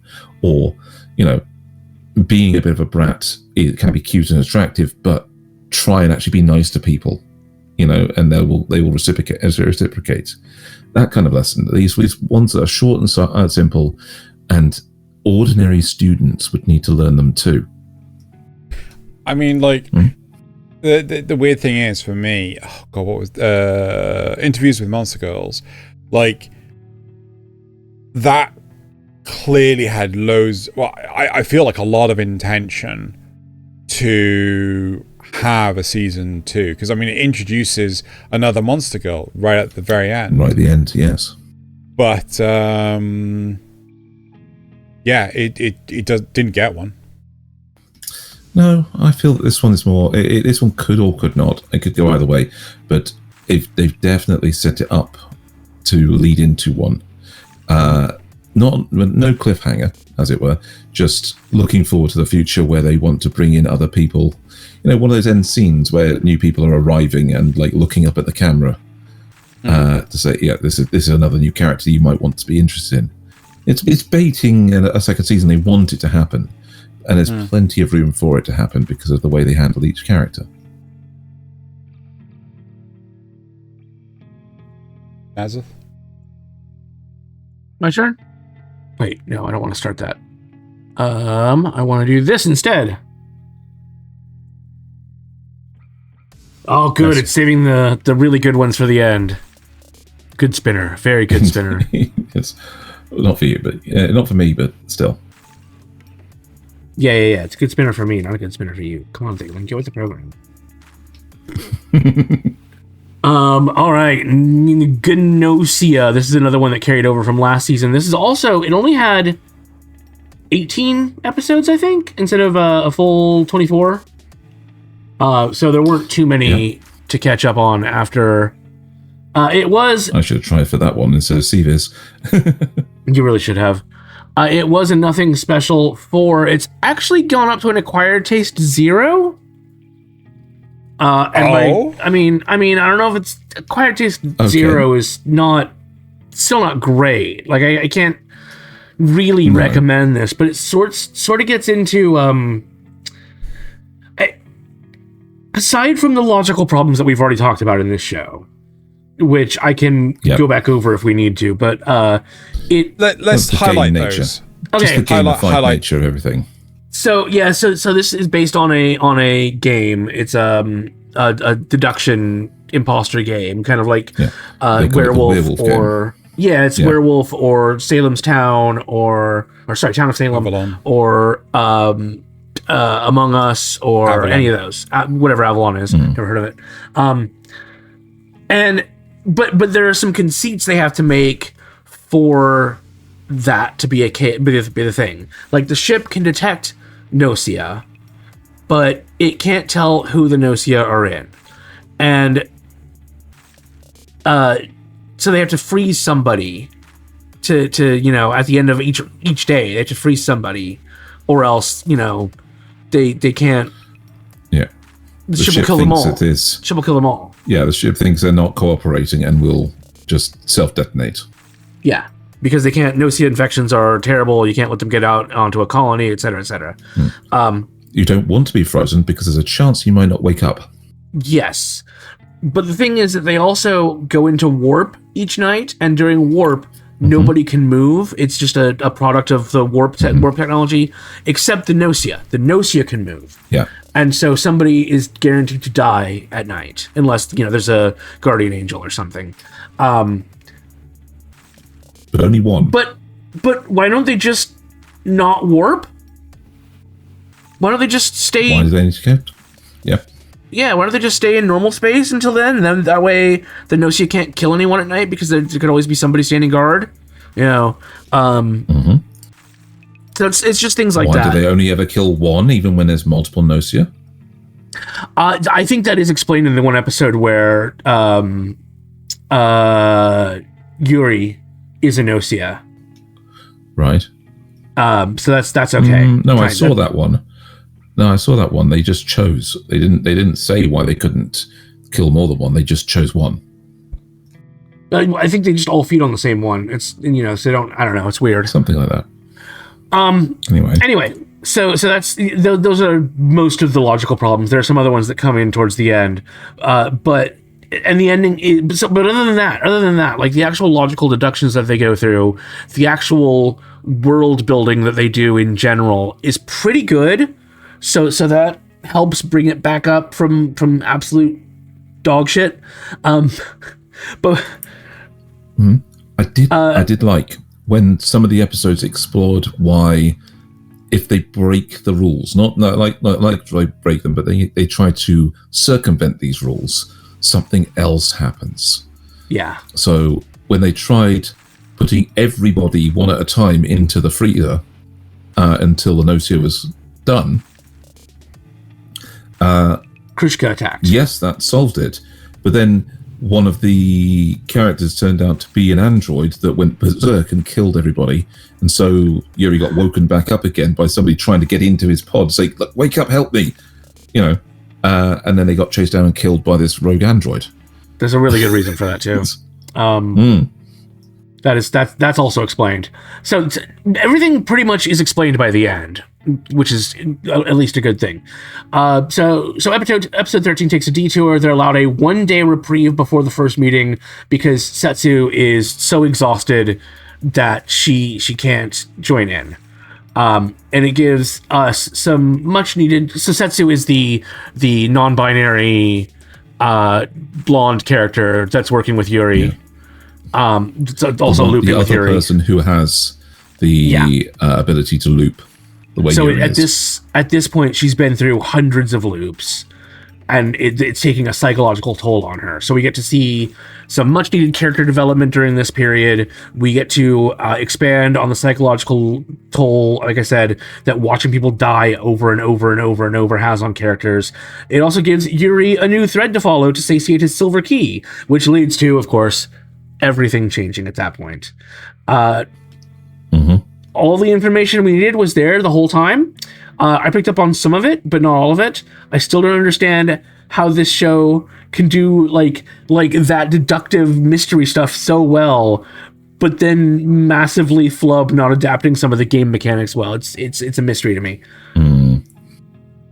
Late additions to the rule set aren't generally a good idea. They do add one though in this, but the addition of the AC follower isn't terrible. So AC followers are now it's anti something. They're basically Gnosia acolytes. They want the Gnosia to win.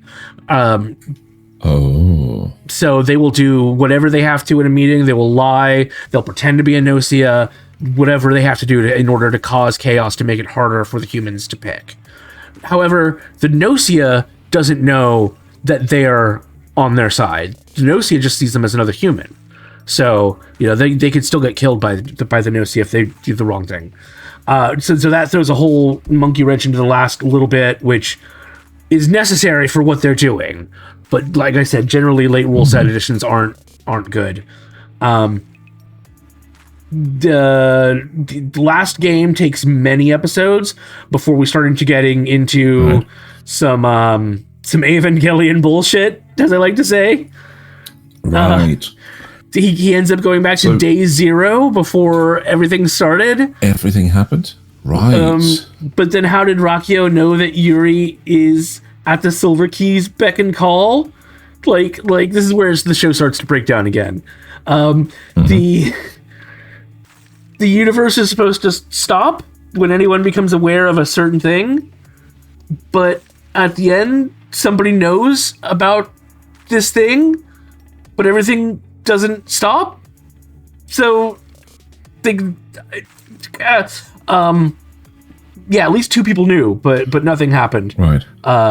So, I only have one question for this one. Is my prediction was that this would just be a bit of a ride until we get to the final loop where everything matters. And is that true? Yes and no. There's one loop. So after he discovers sort of the truth of the world, he's given one final loop to prove that he's deductive enough to actually continue. That's when the AC follower shows up, right? And then after that he goes back to day 0, and that it does matter, but not in the way you're thinking. Right. Okay. It does matter, but not in the way. All I'll say is that Okay. he has to learn one final lesson. There you go. But and then at the very end they do I can't remember what the movie was, but there's an 80s movie where like after it's over they do all these where are they nows. It kind of does that for this too, and some of them are really funny. Oh, isn't that Monster House? Might be Monster House. Don't they also do that for Ferris Bueller's Day Out? Maybe. Ferris Bueller. Never Monster really watched House, always comedy movies. Yeah. So they do that for this too, for the end of this show too, and it's pretty funny for most of them. Right, so that was Gnosia. I don't regret watching it. I wouldn't suggest it to other people unless you want them to suffer. Unless you want some Evangelion bullshit. Are you trying to get that as a printable T-shirt? Are we trying to? Oh my god! We should make that merch. Oh my god! full of Evangelion bullshit.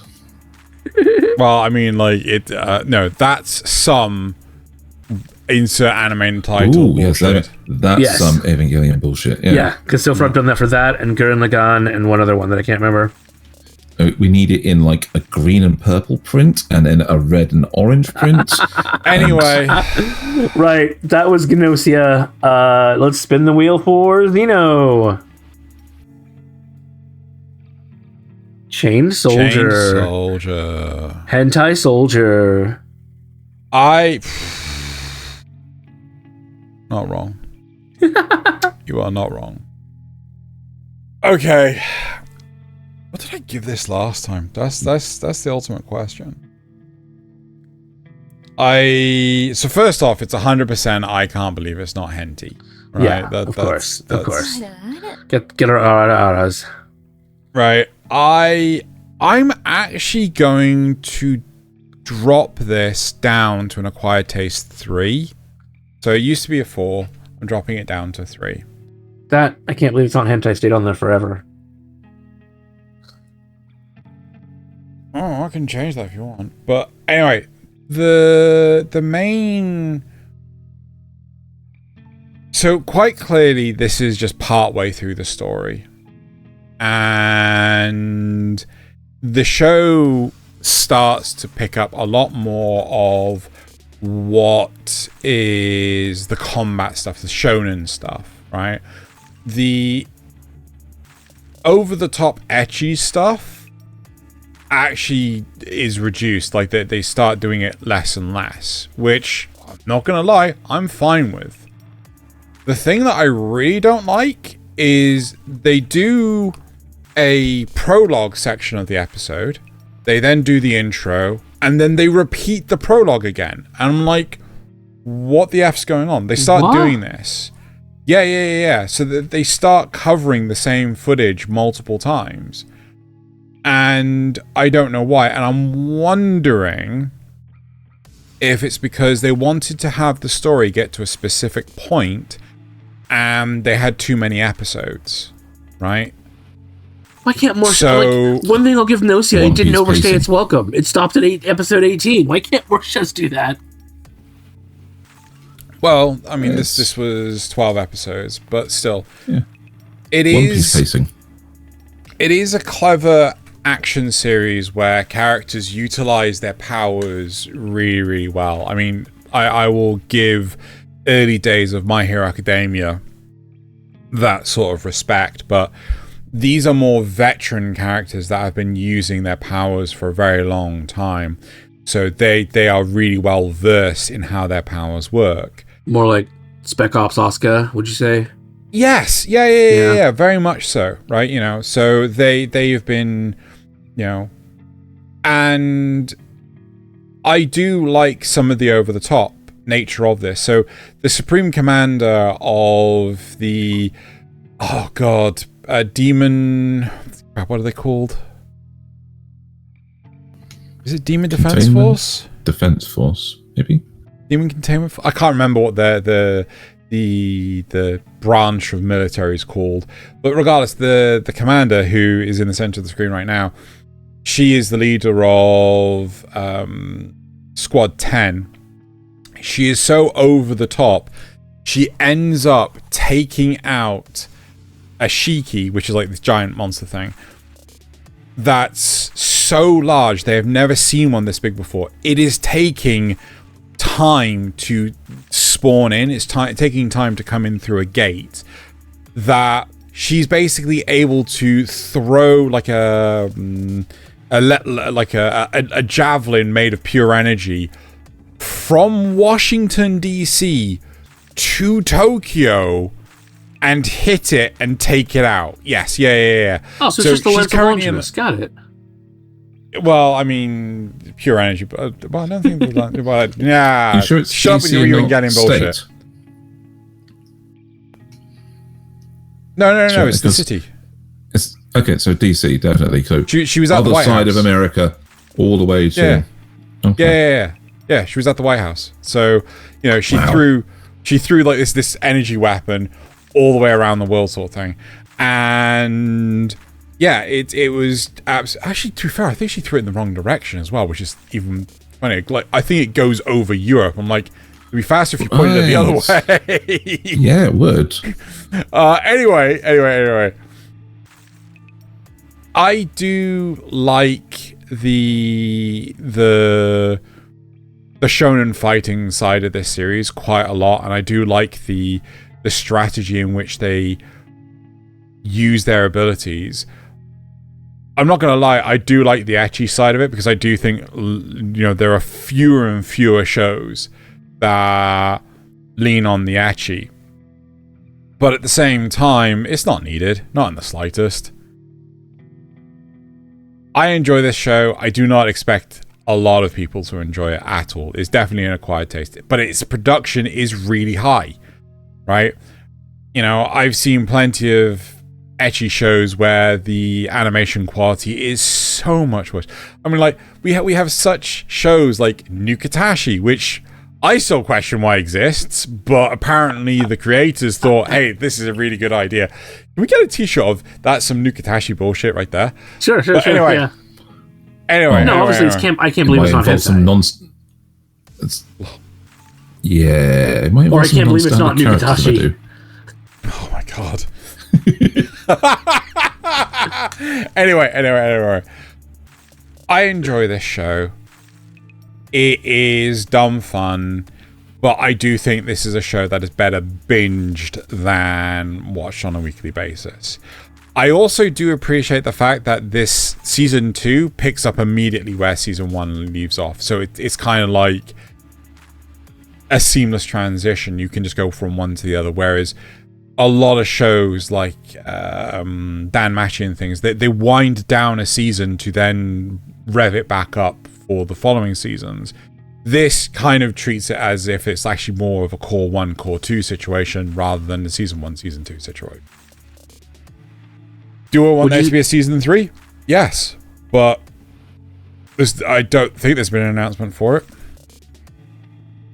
Would you say that watching it week to week will give you blue balls? I'm just going to ignore your question. Thaylien, do you have any questions? Anyway.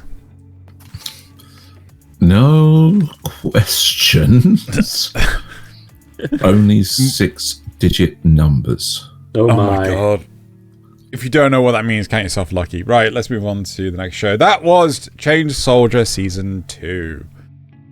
All right, Thaylien, you get Trigun Stargaze.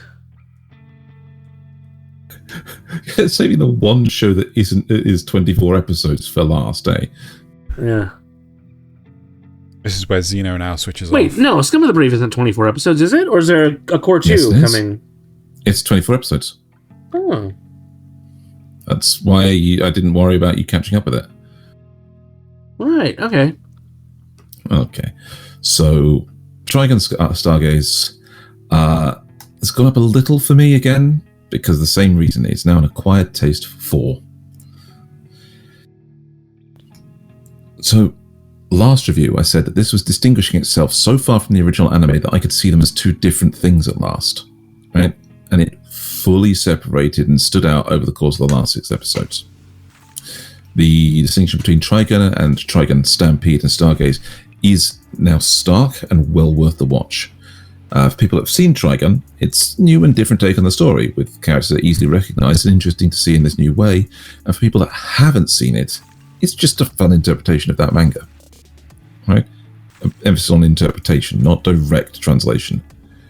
The setup with Knives and Vash, the references to their predecessor, and the bits we do see at the time before the big fall in the earlier parts of the series, all come back. And the story is genuinely all about that feeling, how feeling alone can drive you to the extremes. Okay? Even with others around you, if you feel that the ones you should be together with and can't be with you, or that you can't be with them as you are, it can push you for too far. The guilt, the inadequacy, the self-recriminations of not being who you believe you are and where you believe you should be, all of it can mount up. And that's the driving force of the villain, of Knives. But the series doesn't do what the original does. The original tried to redeem Knives at the very end, make him good again by having him finally understand Vash. The ending of this, it instead makes him sympathetic. Not forgiven, sympathetic, where you begin to feel where he went wrong and what he did wrong, but why? The ending pushes that sympathy from the angle that for the people that matter most, letting somebody fall so far that they can't be redeemed is a tragedy and something to be sorry for. Even sacrifices made to put things right aren't redemption, and they aren't an apology. And the overall story actually ends up happier because of that. I feel that the ending of the original Trigun series kind of tried to wrap things up with a happy ending, like, okay, everybody's together again, but there was the overarching tragedy of what he caused, that, like, hang on, this is a bit of a sudden redemption. Hello, cat. But the choices they make with this show are to make sure that the people that matter most can live on. And that choice will always have a happier result than running away and trying to take all the pain on yourself and say, yeah, I did all these bad things, I'm going to try and repent for it by dying horrifically. Still, overall, the show won't appeal to everybody. It's a little bit Evangelion towards the end, a little bit of Evangelion bullshit towards the end. A little bit existential with the powers and the big situation it causes, but it does wrap it up at the end in a really good way, really satisfying end to the story.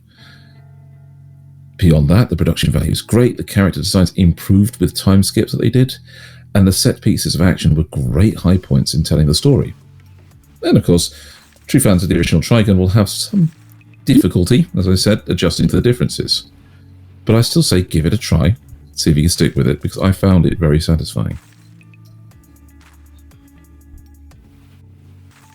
I think I figured out one of my problems with this show, and I know that this section right here is kind of on the ship, so but everything, because of the art style compared to the old original art style, everything looks so sharp and clean and overly detailed when it feels like it should be more stark and bleak and grungy.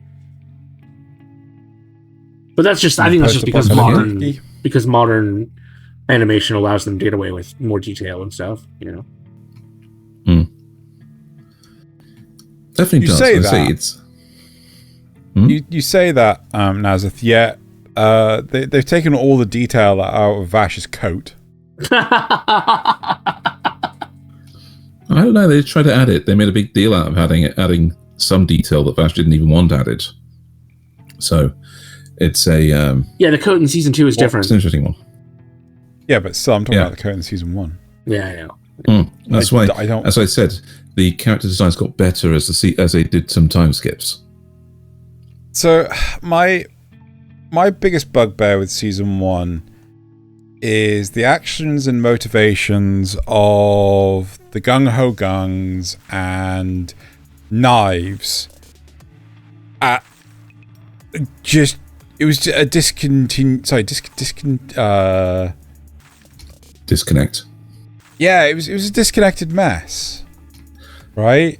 Until you find what their actual goal is.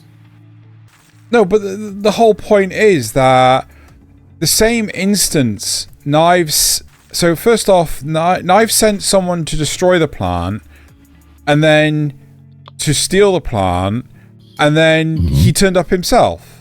And it's just like, what is this? Yeah, because they're actually not all travelling separate. He turned up himself because Vash was there.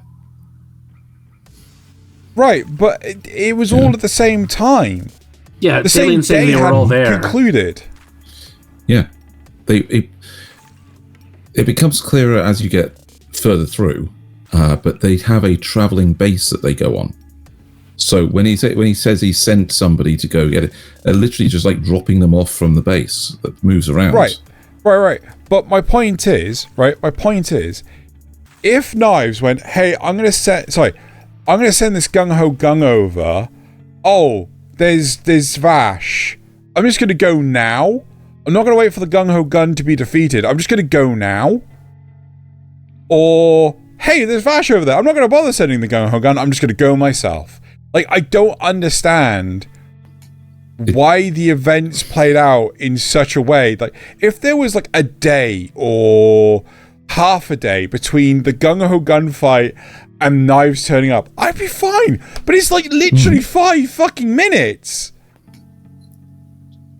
Yeah, because he's 5 minutes away and the gun reported back. Yeah. That Vash was there. It's stupid. It's bloody stupid. I don't see how that's a problem. If you've got the base 5 minutes away, you call back and say, "Oh, look out, your brother's here," and he comes over and says, "Ah, there's my brother."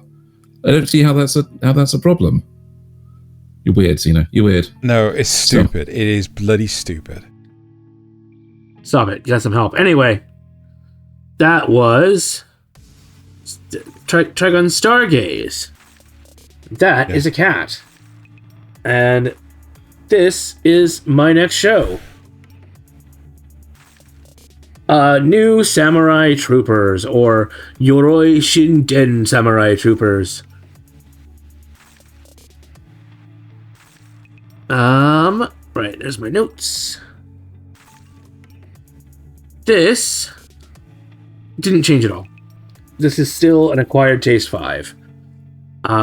It's confirmed for part 2 in July, so you can get to have more of it later. Although you gotta wait a whole season for it, which is the purest. No, it's not too bad. No. It's better than 2027. Better than October 2027. The purist in me hates how it looks, hates the characters, and hates the story. But that's only because they're not my Samurai Troopers. In reality, being a little more objective, with taking off the rose-colored glasses, it gets the spirit of the original while iterating on it, so it's not just treading the same ground, while also potentially drawing in a new audience to look into the original. And there's nothing wrong with that. I can't get angry about trying to get more people to watch Samurai Troopers. I'm glad they... So when we left off at the 6th episode mark, they just revealed Jun, who was another character from the original. In the original, he was a kid. Now he's an adult, but he's been a traumatic event that's turned him into a shut-in. So he's like kind of fat and lonely and was locked away in his room. But they managed to snap him out of that really quickly, which makes me happy because I was worried that they were going to make, really take a shit on this character. But no, we find out what his traumatic event was. He felt guilty for letting Rio and the other troopers get trapped in the demon realm. Rio is one of the original troopers. And we also find out that he's the successor to the monk from the first series. So the monk was kind of like the tuxedo mask of Samurai Troopers. Whenever things would get really, really bad, and it seems like they were on the edge of losing or something, he would turn up and use some divine magic to like momentarily give them some breathing room to regather and then go on to win. Servants of the Gods seem as awesome and mysterious as they should be. I don't remember there being a divine realm in the last one. It's new, but it does kind of explain how the monk could do all the things he did. Not sure.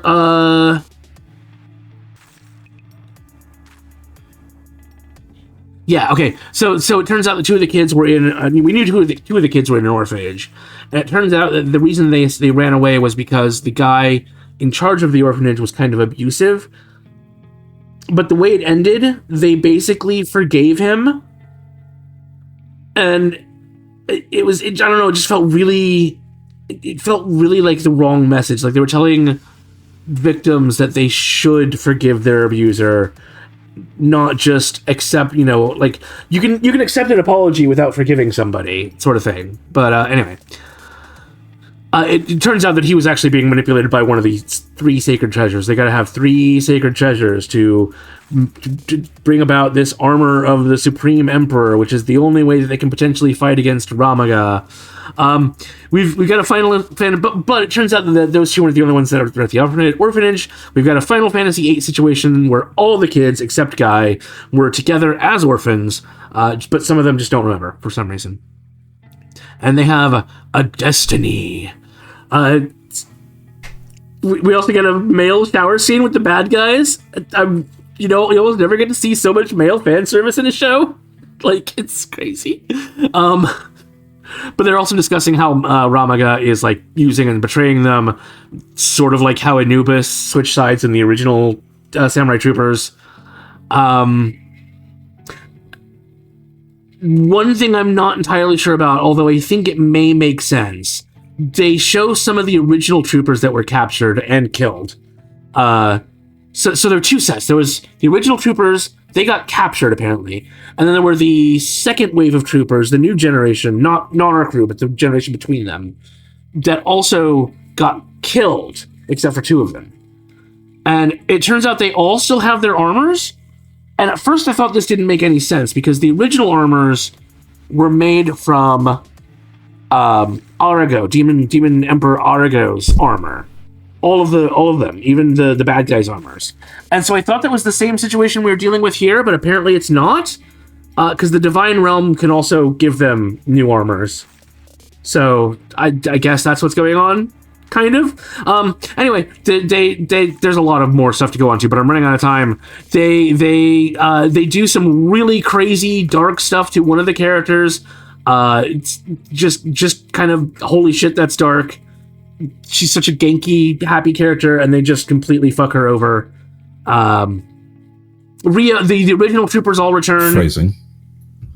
Well, the original troopers actually do all return. We even get to see the OG Inferno armor. So I thought that the armor of the Emperor was the Inferno armor, just given a different name. But no, that is the armor that the new troopers can make, whereas the old troopers make the armor of the Inferno. And I was so happy to see it back in action. And then we end on a massive cliffhanger. It's really hard to, like... I don't know how other people are going to react to this, because I really enjoyed it, but I know a lot of the references in Samurai Troopers. I don't know how somebody who doesn't would react to this. I think it does a good enough job of putting the world together in a way that you would know, but you might just not get some of the references unless you go back and watch the original. The moment that Rio and the other troopers appear might not have as much impact because you've not seen the original, that sort of thing. So that's my only worry for new viewers. Otherwise, I thought this was really good. Definitely a must watch for people that have seen the original, but an acquired taste overall. There you go. Samurai Troopers. Cool. Very cool. Xeno next? Xeno next. Mm-hmm. All right. Shiboyugi playing death games. Put food on the table. I am trying... There it is. Right. I'm very happy that I basically waited for the rest of this to come out. However, there is a small flaw in the fact that I kind of stopped partway through a story. Originally I gave it... Oh, actually no, to be fair. Originally I gave it an acquired taste 4-star. I then gave it an acquired taste 3-star. And I think I'm going to... I'm going to keep it an acquired taste 3-star. The series is... It took me a while to kind of realize this, but the series is very much framed like that of a stage play. Right? It might sound a bit weird as to what I mean by this, but like all the camera angles, all the performances, allowing the audience to sit and watch, you kind of realize that because there's a death games going on that is being televised to an audience, that a large part of this is actually for you, the real life viewer, to actually engage with.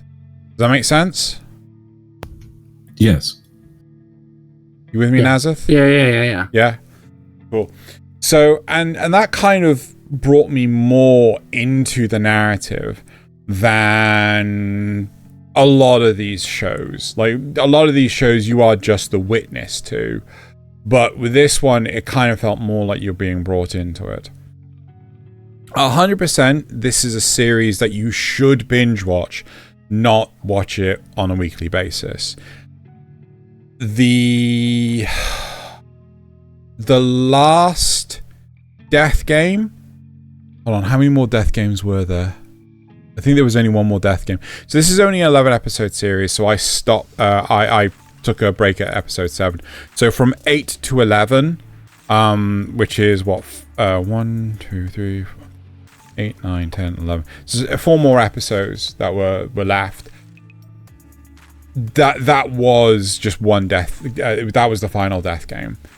And one of the interesting sides of it is that they were kind of showing the background and motivation of yet more and more characters that weren't our main protagonist.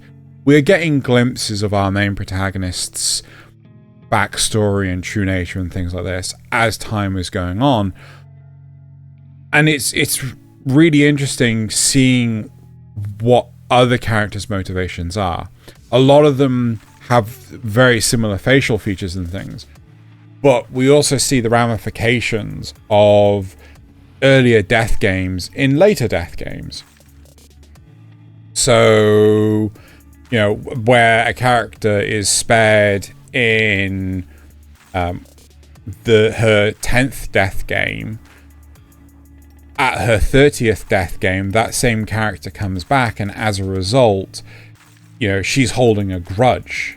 And she set up the whole thing so that they end up having a duel of the fates situation, and they're duking it out.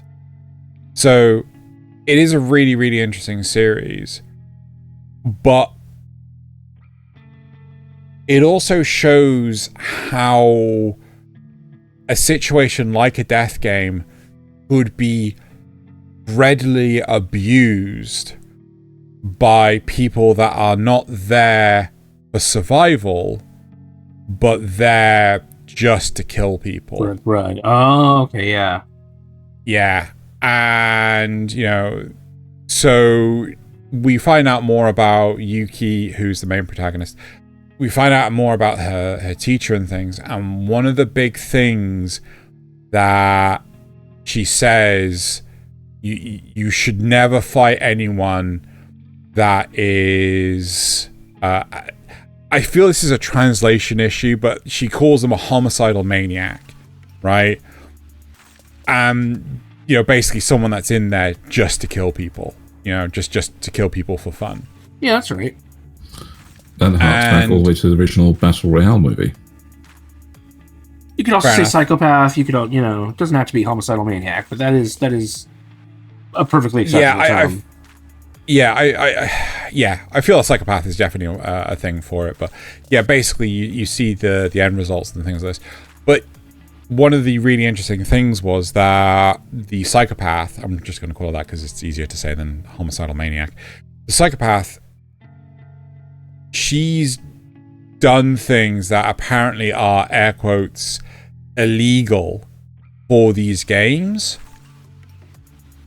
and she's not the only one. I genuinely think you would enjoy this, Nasuth. Probably. It was on my list, but I just never was able to get around to it.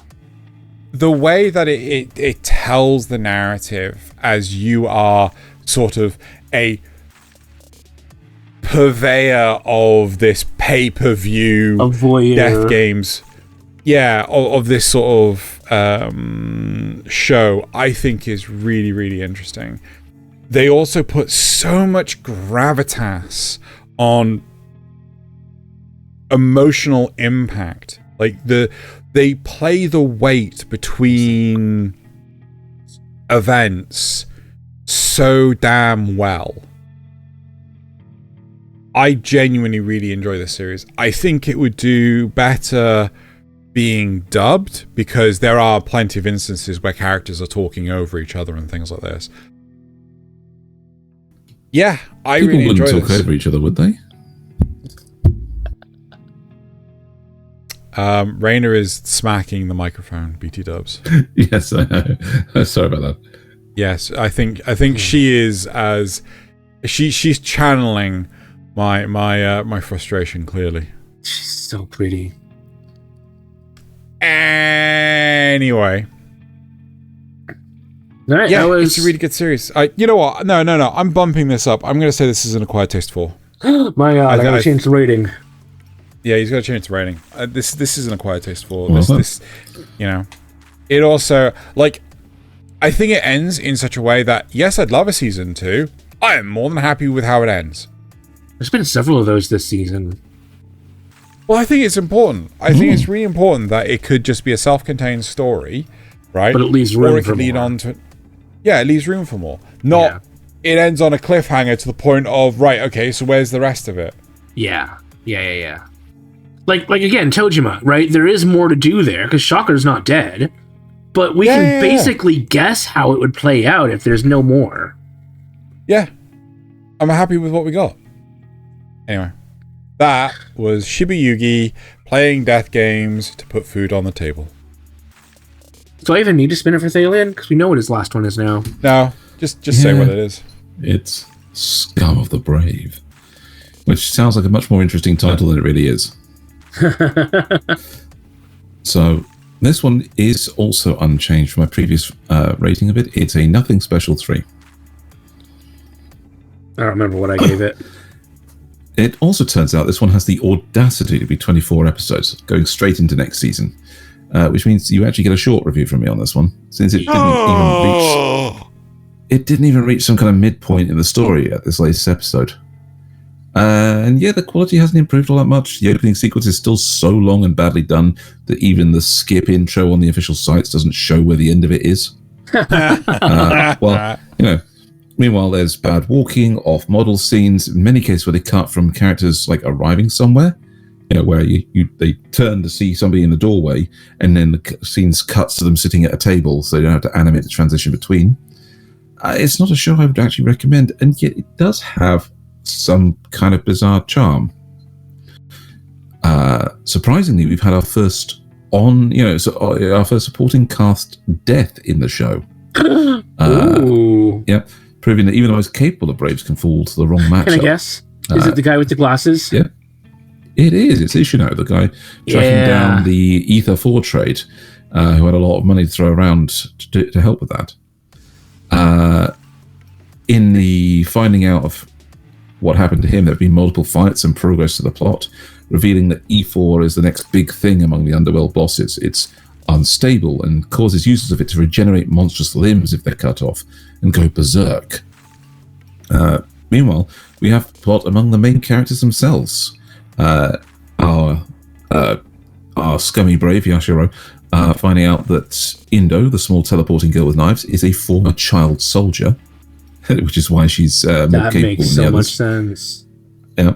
Dealing with the fact that Sarah, the blonde, is the daughter of one of the most powerful and influential people in their part of the world, and that because of this, her teachers have messed up the group dynamic between her and her friends to protect her, leaving her as a backliner, like the powerful finisher, and making Indo do all the hard work. If there's anything that gets past her, it's going to kill. It's going to kill the other two easily,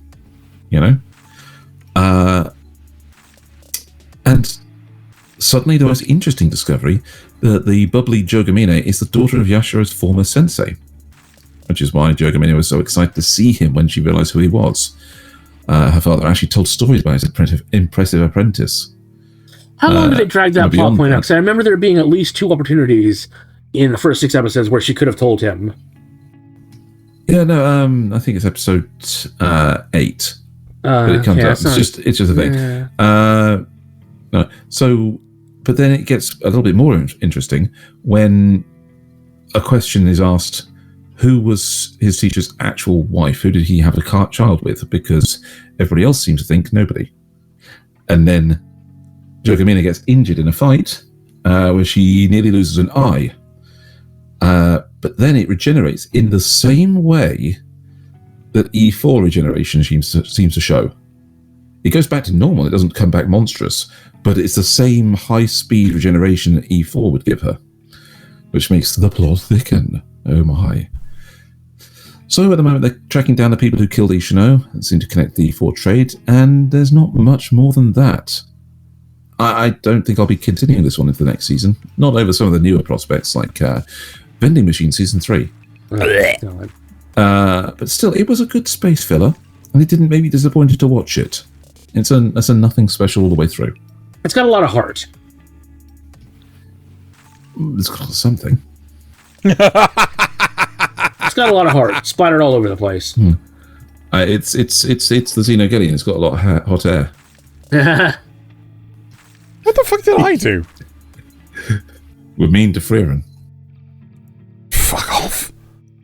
All right. So it sounds like that is it for Scum of the Brave. Yeah, that's all I have to say about it. I'm probably not going to continue with it unless I run out of other shows to watch. So Righty, then. Time to move on to Hell's Paradise. This was a must-watch 3. Now, I want to specify, the last episode is not out yet. I think it's just aired as of recording, so I wasn't able to see it. But... No, it's still not out. Still not out, okay. But I'm cautiously giving this it was a must-watch 3. I'm cautiously giving it a must-watch 4. It could flub the ending. I don't expect it to, given everything that's happened. I don't even know if this is the ending. I don't know if we're going to get a season 3 or not, because it feels like there's a lot to wrap up in one episode.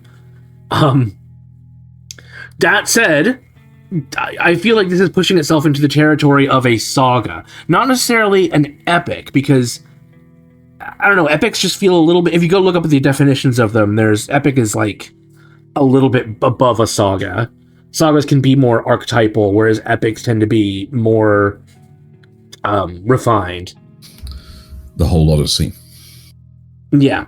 As of right now, there is currently no season 3 in production announcement. Yeah, but it could come at the end of season 2. A lot of them do. Beautiful art. Basically, every frame is like a work of art. Characters that are more complex than they seem, but still straightforward and easy to grasp. Turning into like... It's weird because it's got a lot of dramatic moments with interpersonal play between like the brothers, the two bandit brothers, for instance. It makes sure that you know these characters, but it also doesn't let up on the action. It's just another vehicle to display like the intentions of these people. It's like a lot of times you hear that like fighting is described as a conversation, and it does kind of feel that way in this show. Even the Tensen are more complicated characters than they first appear, which is nice. The speedy blonde Asaemon says exactly what I'd already basically gleaned about them having to dig deep and get past their biases to grow in this crucible or die trying. And man, they really do dig deep. I have written down here one of the examples, but I'm not going to say it because it is kind of spoilers. Let's just say that one of the characters goes to extremes to be able to finally see Tao. Now, I was worried. We see a flashback about this character as soon as he sees Tao, or learns how to see Tao, right? And I was worried because a lot of TV shows do this. The moment they show you a flashback about a character, they kill that character. Really, really worried about that. They didn't do it. I was so happy. I was so fucking happy. I've really grown to like this character. It's that's how Demon Slayer does it. Yeah. It's the big guy, the swordsman, that's the one-armed swordsman. That's the character that I'm talking about. I've really grown to like him a lot. The Unleashed Tensen forms are still so fucking freaky and so awesome. And I was so engrossed in that whole section with Gabimaru and the assault on the Tensen Palace that I completely forgot about the other wave of Asaemon and Ninja that are working their way towards the palace now, too. Oh my god. I don't know if I can describe events from here on out, honestly. So I'm just going to say this is definitely better binged, 100% better binged. It plays out a lot like a movie in that regard. Everything like feeds into the next episode. It's one long, flowing narrative. There are enough moving parts that it might not be as easy to keep up with week to week. Like, again, I completely forgot about the other wave of ninjas, and I was binging this. But the characters, the sacrifices, even taking into account the cliches, which there are a couple of them here and there, right? I mean, it's still shonen. Pushes it. Right here, I wrote the difference. My opinion between the difference of saga and epic. Saga is more archetypal. Epic needs to feel more original and elevated beyond archetypes. And then at the very end, the very end of the episodes I saw, everyone who's still alive at least is coming together for the final climax. Just like it seemed when we might have the Tencent on the run. It's time to throw in a wild card. So, one of my biggest challenges with season 1, and for everyone's benefit, I binge watched season 1 just before season 2 started. Mm-hmm. And I love season 1, but my biggest problem was the fact that they kept on cutting to different groups, like, all the time. There was one episode where they spend so much time on these two characters that it is kind of important, but they were mid-swing of focusing on our main protagonists, Gabi Maru, and I can't remember her name, the female Simon. Sagiri. Yes, Sagiri. But I really didn't like that. Now, with the addition of the other wave of ninjas from Gabi Maru's clan, that's who you're talking about, who's also turned up to the island. Yes, so it's a few more Asaimon, and then a bunch of ninjas, and the ninjas are actually here to kill Gabi Maru. Yes. So my question to you is, do we spend any time with new characters introduced in season 2, or is it just a case of like, we know they're there? Very much. Yeah? We basically see them arrive on the island, and then we spend a lot of time with Gabi Maru and the others, and then we come back to them like right near the end. Now, I will say that they do split up between the different... So when they assault the palace, they split up into groups based on their Tau types, because the only way to kill the Tencent is to use the opposing Tau.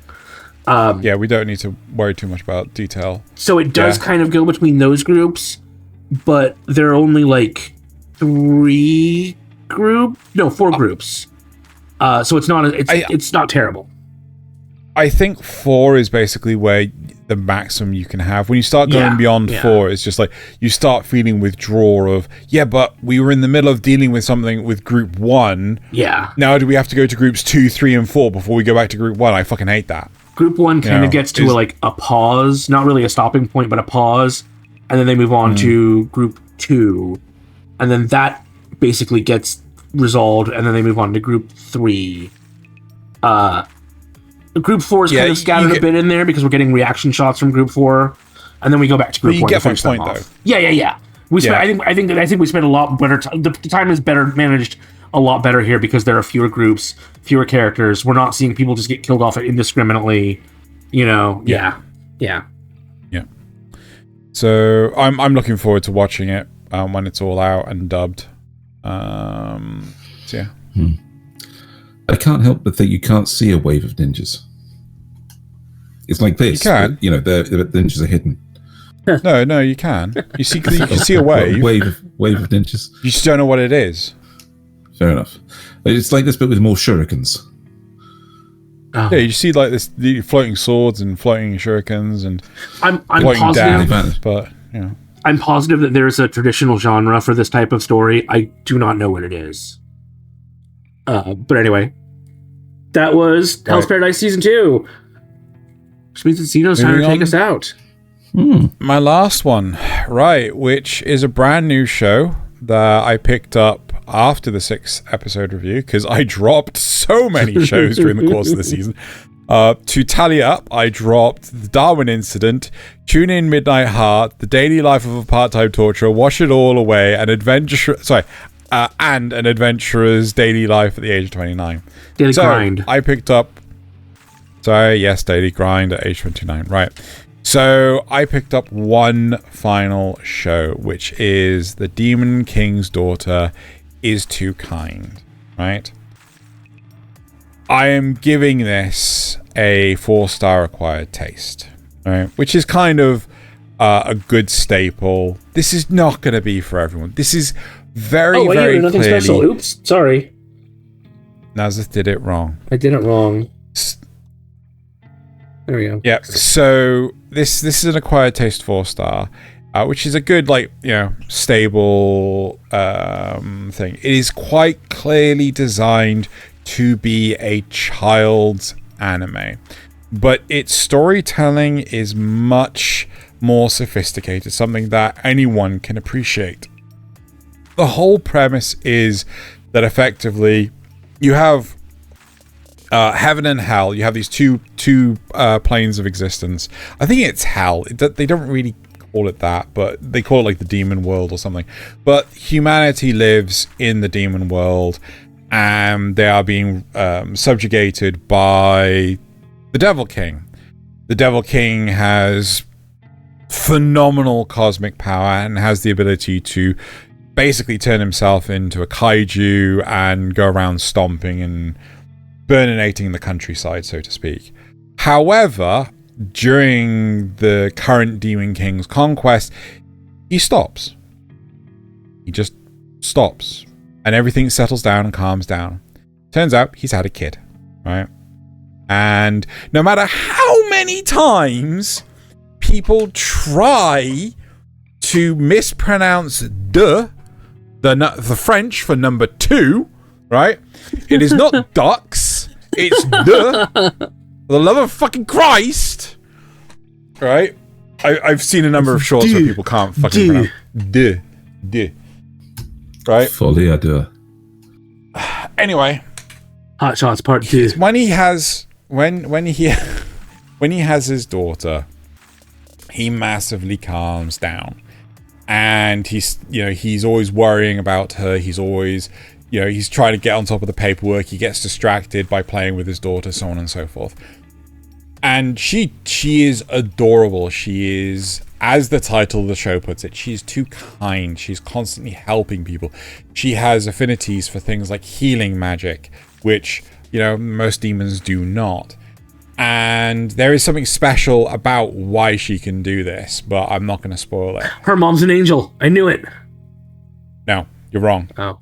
And it's kind of adorable watching this character go around the various different parts of the world, the demon world, helping humanity, helping demons, helping everyone. She befriends everyone. Now, typically, I would have thought this show to be similar to Tis Time for Torture Princess or Jahi, where the same joke over and over again gets old. They do not repeat a single joke the entire time. Nice. I'm not kidding. That is, honestly, it's genuinely really, really well thought out. The narrative actually has solid progression. They have good story points and everything. There is a Jahi actually in this. The Demon King basically gets his assistant Jahi to who's actually the female character in purple, which unfortunately we can't see her head at the moment, to basically put through trials to bring out her evil side, right? And the first trial she's given is to steal from the humans. So she turns up to this village and she is basically threatening. She's been given cue cards in a script, and she reads it out loud to this granny in a wheelchair. I'm gonna steal your stuff, so on and so forth. However, the granny's like, I can't move. It's like, just goes, I'll fix that. And she heals the granny, and now she can stand and everything. So the granny's like, whatever you want. I'll give you this this sweet potato, right? Yeah. Oh yeah, sorry. The granny's a farmer. She can't farm because she's hurt herself and she's been in a wheelchair. Yeah. So, you can steal whatever you want, but like, I haven't got much. Oh, I'll heal you. And so she gives her a sweet potato and so on and so forth.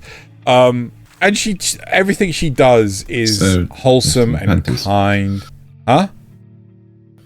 So not steal in the customer sense. No. I don't even know what you were holding. I'm concerned. But even so, at one point in time during the story, they have human slaves down in the mines, in the mines, and Jahi is sort of like teaching how to subjugate the humans, how to whip them into shape. She's teaching her different magics and things. One of the magics that but De has primarily defensive or healing magics. She doesn't have offensive magics apart from ice magic. And so she can use ice to like encase the humans if they're being unruly, or she can shoot icicles at them, so on and so forth. In Jahi's excitement, she rushes off to go get the Demon King because she's managed to teach she's managed to teach the ice magic. To which the Demon King and Jahi come back, and there's a giant pillar of ice in the mine, cooling the mine down for all the slaves, and she's giving them shaved ice. She's giving them ice. She's letting them ice skate in the game, and all the humans are having a great time. They're all having fun. They're all Do you think the Demon King needs to let it go? No. This show is a dumb, wholesome show, and it is great to watch. One minor caveat.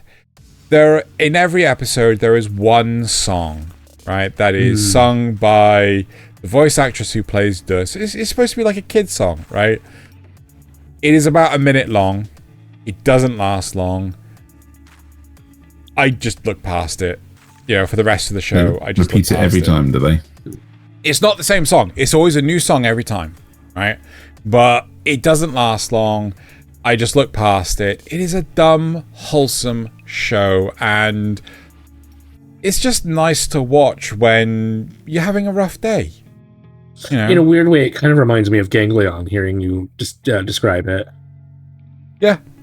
Just kind of wholesome and goofy.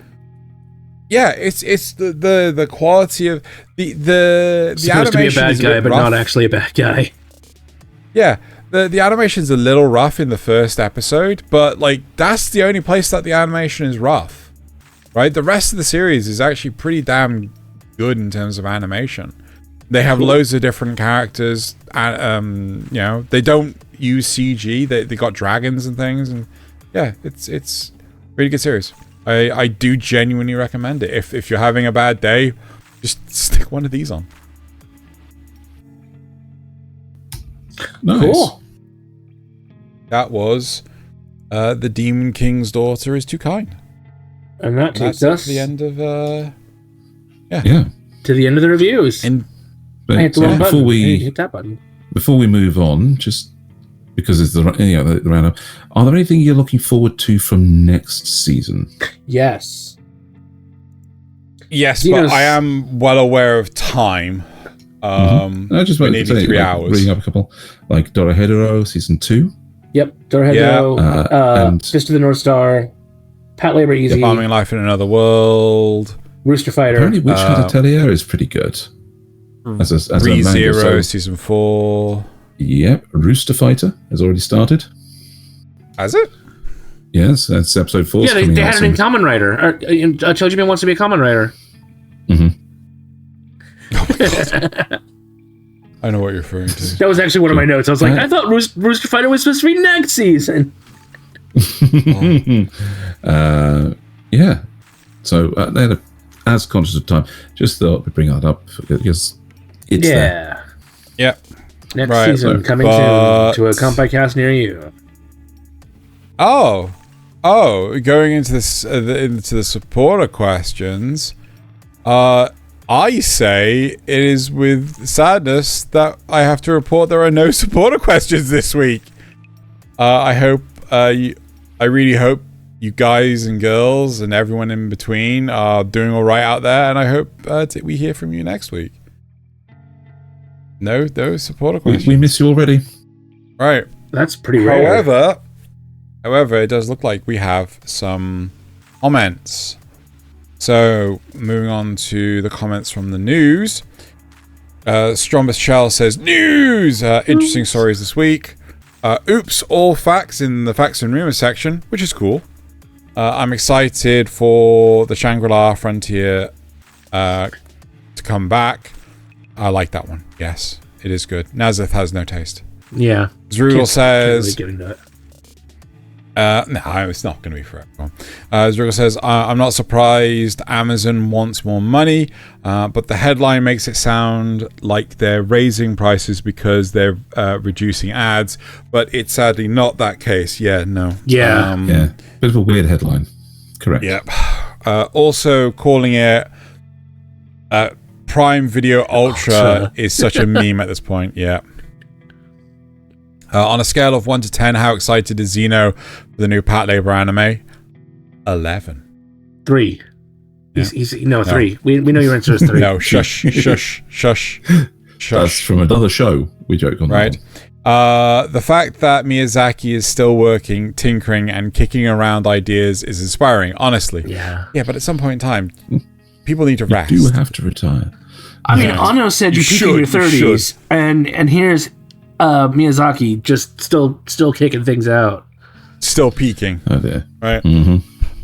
Right, and then thanks for the news. In the comments from the cast, Zrugel says, Kanpai! Great video. I feel like mentors are somehow very underrated when it comes to how any main character is shaped for a story. Watching a character grow with the guidance or wisdom of their mentor usually does the heavy lifting when it comes to explaining the character's motivation. If I were to add an honorable mention, it'd be Vash's mentor, Rem. Oh, yeah. From Trigun. No, shush. If anyone took their mentor's guidance to heart, Vash did. Yeah, that's very true. So political memes are fair game now. Just asking. Oh, okay. Yeah, with the Behelit. Oh my god. The orange one in place of Griffith. Sure, why not? Oh, I've got some. As long as they're funny. I got some. Oh, I got one that's brilliant. I didn't put it in this week. Maybe next week. Stromber's Shell says, YouTube ate both my comments. Jeez, I'm not sure if that's disturbing or hilarious. Guess I shouldn't swear in the first 5 minutes or whatever the rule is. You know, so who knows anymore? Generally. Yeah. You guys hit plenty of good examples. Good episode, Kanpai. Kanpai.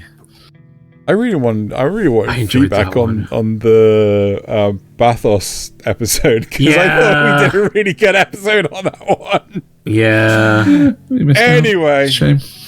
Anyway, it's time for the most important part of the show, the part that people turn up for, and the only reason anyone comes to the show, and that is the memes. Shoot, do I have a not safe for work meme? I can't remember. I guess we'll find out together. I have a not safe for work word in one of my memes. Go to the Discord and give us your meme submissions. We have 5 this week that we don't get to see ahead of time because we're cool like that. We like to react to your memes fresh. Starting with number 1. There we go. Wait, no, it's supposed to be a picture. What MF? What? No, it's old.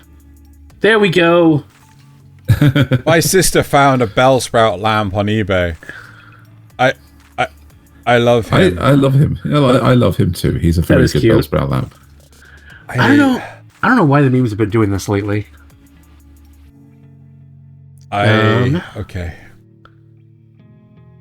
Oh my god. God. Oh my god. Is this off the back of the Moana thing? This is, isn't it? I think it's just off the back of everything that he's done. Well, no, because you know that... no. Recently, like, there's been a lot of criticism about his wig for Moana, the live action. Yeah, could be. Yeah. Could be. It does look kind of goofy on him. It does. Spot the difference. Relaxed Fern, Angry Fern. In Angry Fern, she's looking at me rather than at the book. Sure. I'm scared.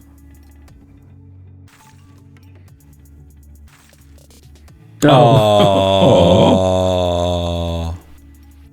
And the last one's a video.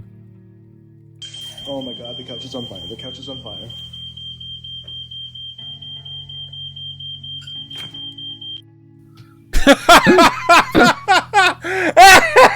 I genuinely thought he was going to throw water on it. Oh my god. I don't get it. They're Pokemon cards, they're resource cards for the Pokemon TCG. Alright.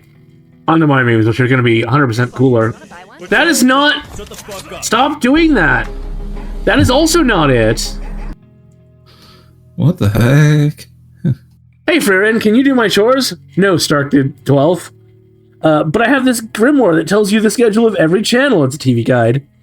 And she's wearing a What Would Himmel Do shirt. Oh my god. Alright. Video meme. What are they singing? Well, they're singing Lilium from Elfenlied. Oh my god. Elfenlied. Oh dear. It's really beautiful too. But that'll probably get a copyright strike if I stay on it. That is not right! Oh my god! What are the memes doing, Xeno? Why are they all broken? You're the one who set them up, not me! These scenes in anime are just lovely. This is from JJK. He's using his reverse curse technique to exercise this cockroach thing. Yes. And of course, Naruto and Sasuke's famous kiss that made all the fangirls go. What's the top left one? Does anyone know? I have no idea. I feel like it should be Boku no Piku. I'm fairly sure I've seen that. Just Boku no Piku? Idea, physical adapters for AI. Now when ChatGPT is good, you can gently rub, pat, or tickle it, and when it's bad, you can gently pinch, flick, or spank it. Or use it to put out your lit cigarette. AI in the future reading this tweet. Yes. I don't think so, guy. I think there's something wrong with you if that's what you want to do. Yeah. Biggest dick award goes to Gojo. Why are you all saying I'm in love with Gojo? I'm literally calling him a dick. Yes. Oh my god. He is the biggest dick. And my last one is also a video, which is going to probably get his copyright struck, so I'll have to not play it very long. Oh no. Yep. I'm glad I can't read those, because if you're spoilering fucking Chainsaw Man, I'm gonna... none of them are spoilers. No. None of them are spoilers. No. Fucking better not be. Alright. If you go into the Kanpai not... Cast Discord, I actually posted these repeats. CEOs posting videos of themselves eating their products. The Pornhub CEO. Oh my god. I've seen that one before. So, looks like after 200 years, the bridge is finally complete. Hold on, there are horses crossing it. Is it a race? Oh my god. Oh he just destroyed it! Still run. I don't want to watch that episode again. It's so good. With the scales of obedience, I'll soon control you, huh? My, it looks like I'm the one with more mana. Well, wait, how can a human have more mana? Stop, don't come any closer. No! The head pat of doom. Just patting her head. Yes, let's make Batman grounded and realistic. Nobody wants to see that silly shit from the comics. Meanwhile, on One Piece, the flying otter on the vulture. I have no idea what I'm looking at, genuinely. It's an otter in a onesie riding a vulture. I'm good. With machine guns attached to it. These, and then Voice actor versus the writer. I'm still pretty sure that the 100 Girlfriends one is still supposed to be the longest. My next one, though, I am fairly sure by process of elimination, I stole this from Xeno. Yeah, you did. What is this? Hey, that's not what it looks like. Look what it's doing to your mother. I'm sorry. I didn't know it would do that. I'll handle this. Konosuba, huh? What? What you really need is some high school DxD. That's the real shit. Oh my god! And it's looping for some reason. Look what it's doing to your mother. I'm sorry. Well, they didn't tell me not to loop it. That is not that right. There we go. The two greatest antagonists of JoJo. Yeah, you're not wrong. Dio and Netflix. Excellent. Well, early Dio could definitely Netflix and chill. KSI threatens to drop new music if Fujimoto doesn't make Chainsaw Man Part 3. And the rest of them too. and the rest of them are videos. Of course they are. Those kids were bullying me. Sam, what happened? Well, if I tell you, will you promise not to look at me any differently? Sam, you're my son. I would love you no matter what. Okay. I don't really like Steel Ball Run. Oh, I can explain.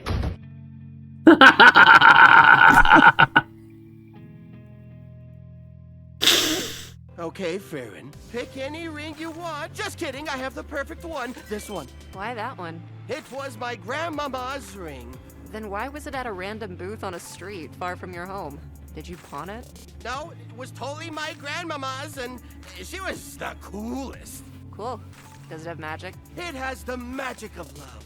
That doesn't sound as cool. How about you just try it on, milady? You picked a ring, Yep. and he gave it to you. Yep. The one with the magic of love. Yep, yep. And you didn't get the hint? I did say that I loved him. He rudely interrupted me by having a heart attack on the spot. As he was being carried off by the paramedics, I clarified as a friend. You tortured that man. Yes, she did. Oh, Yep. sweet baby Fern. Friendly reminder that Mercury is in the microwave again. Oh Lord, not again.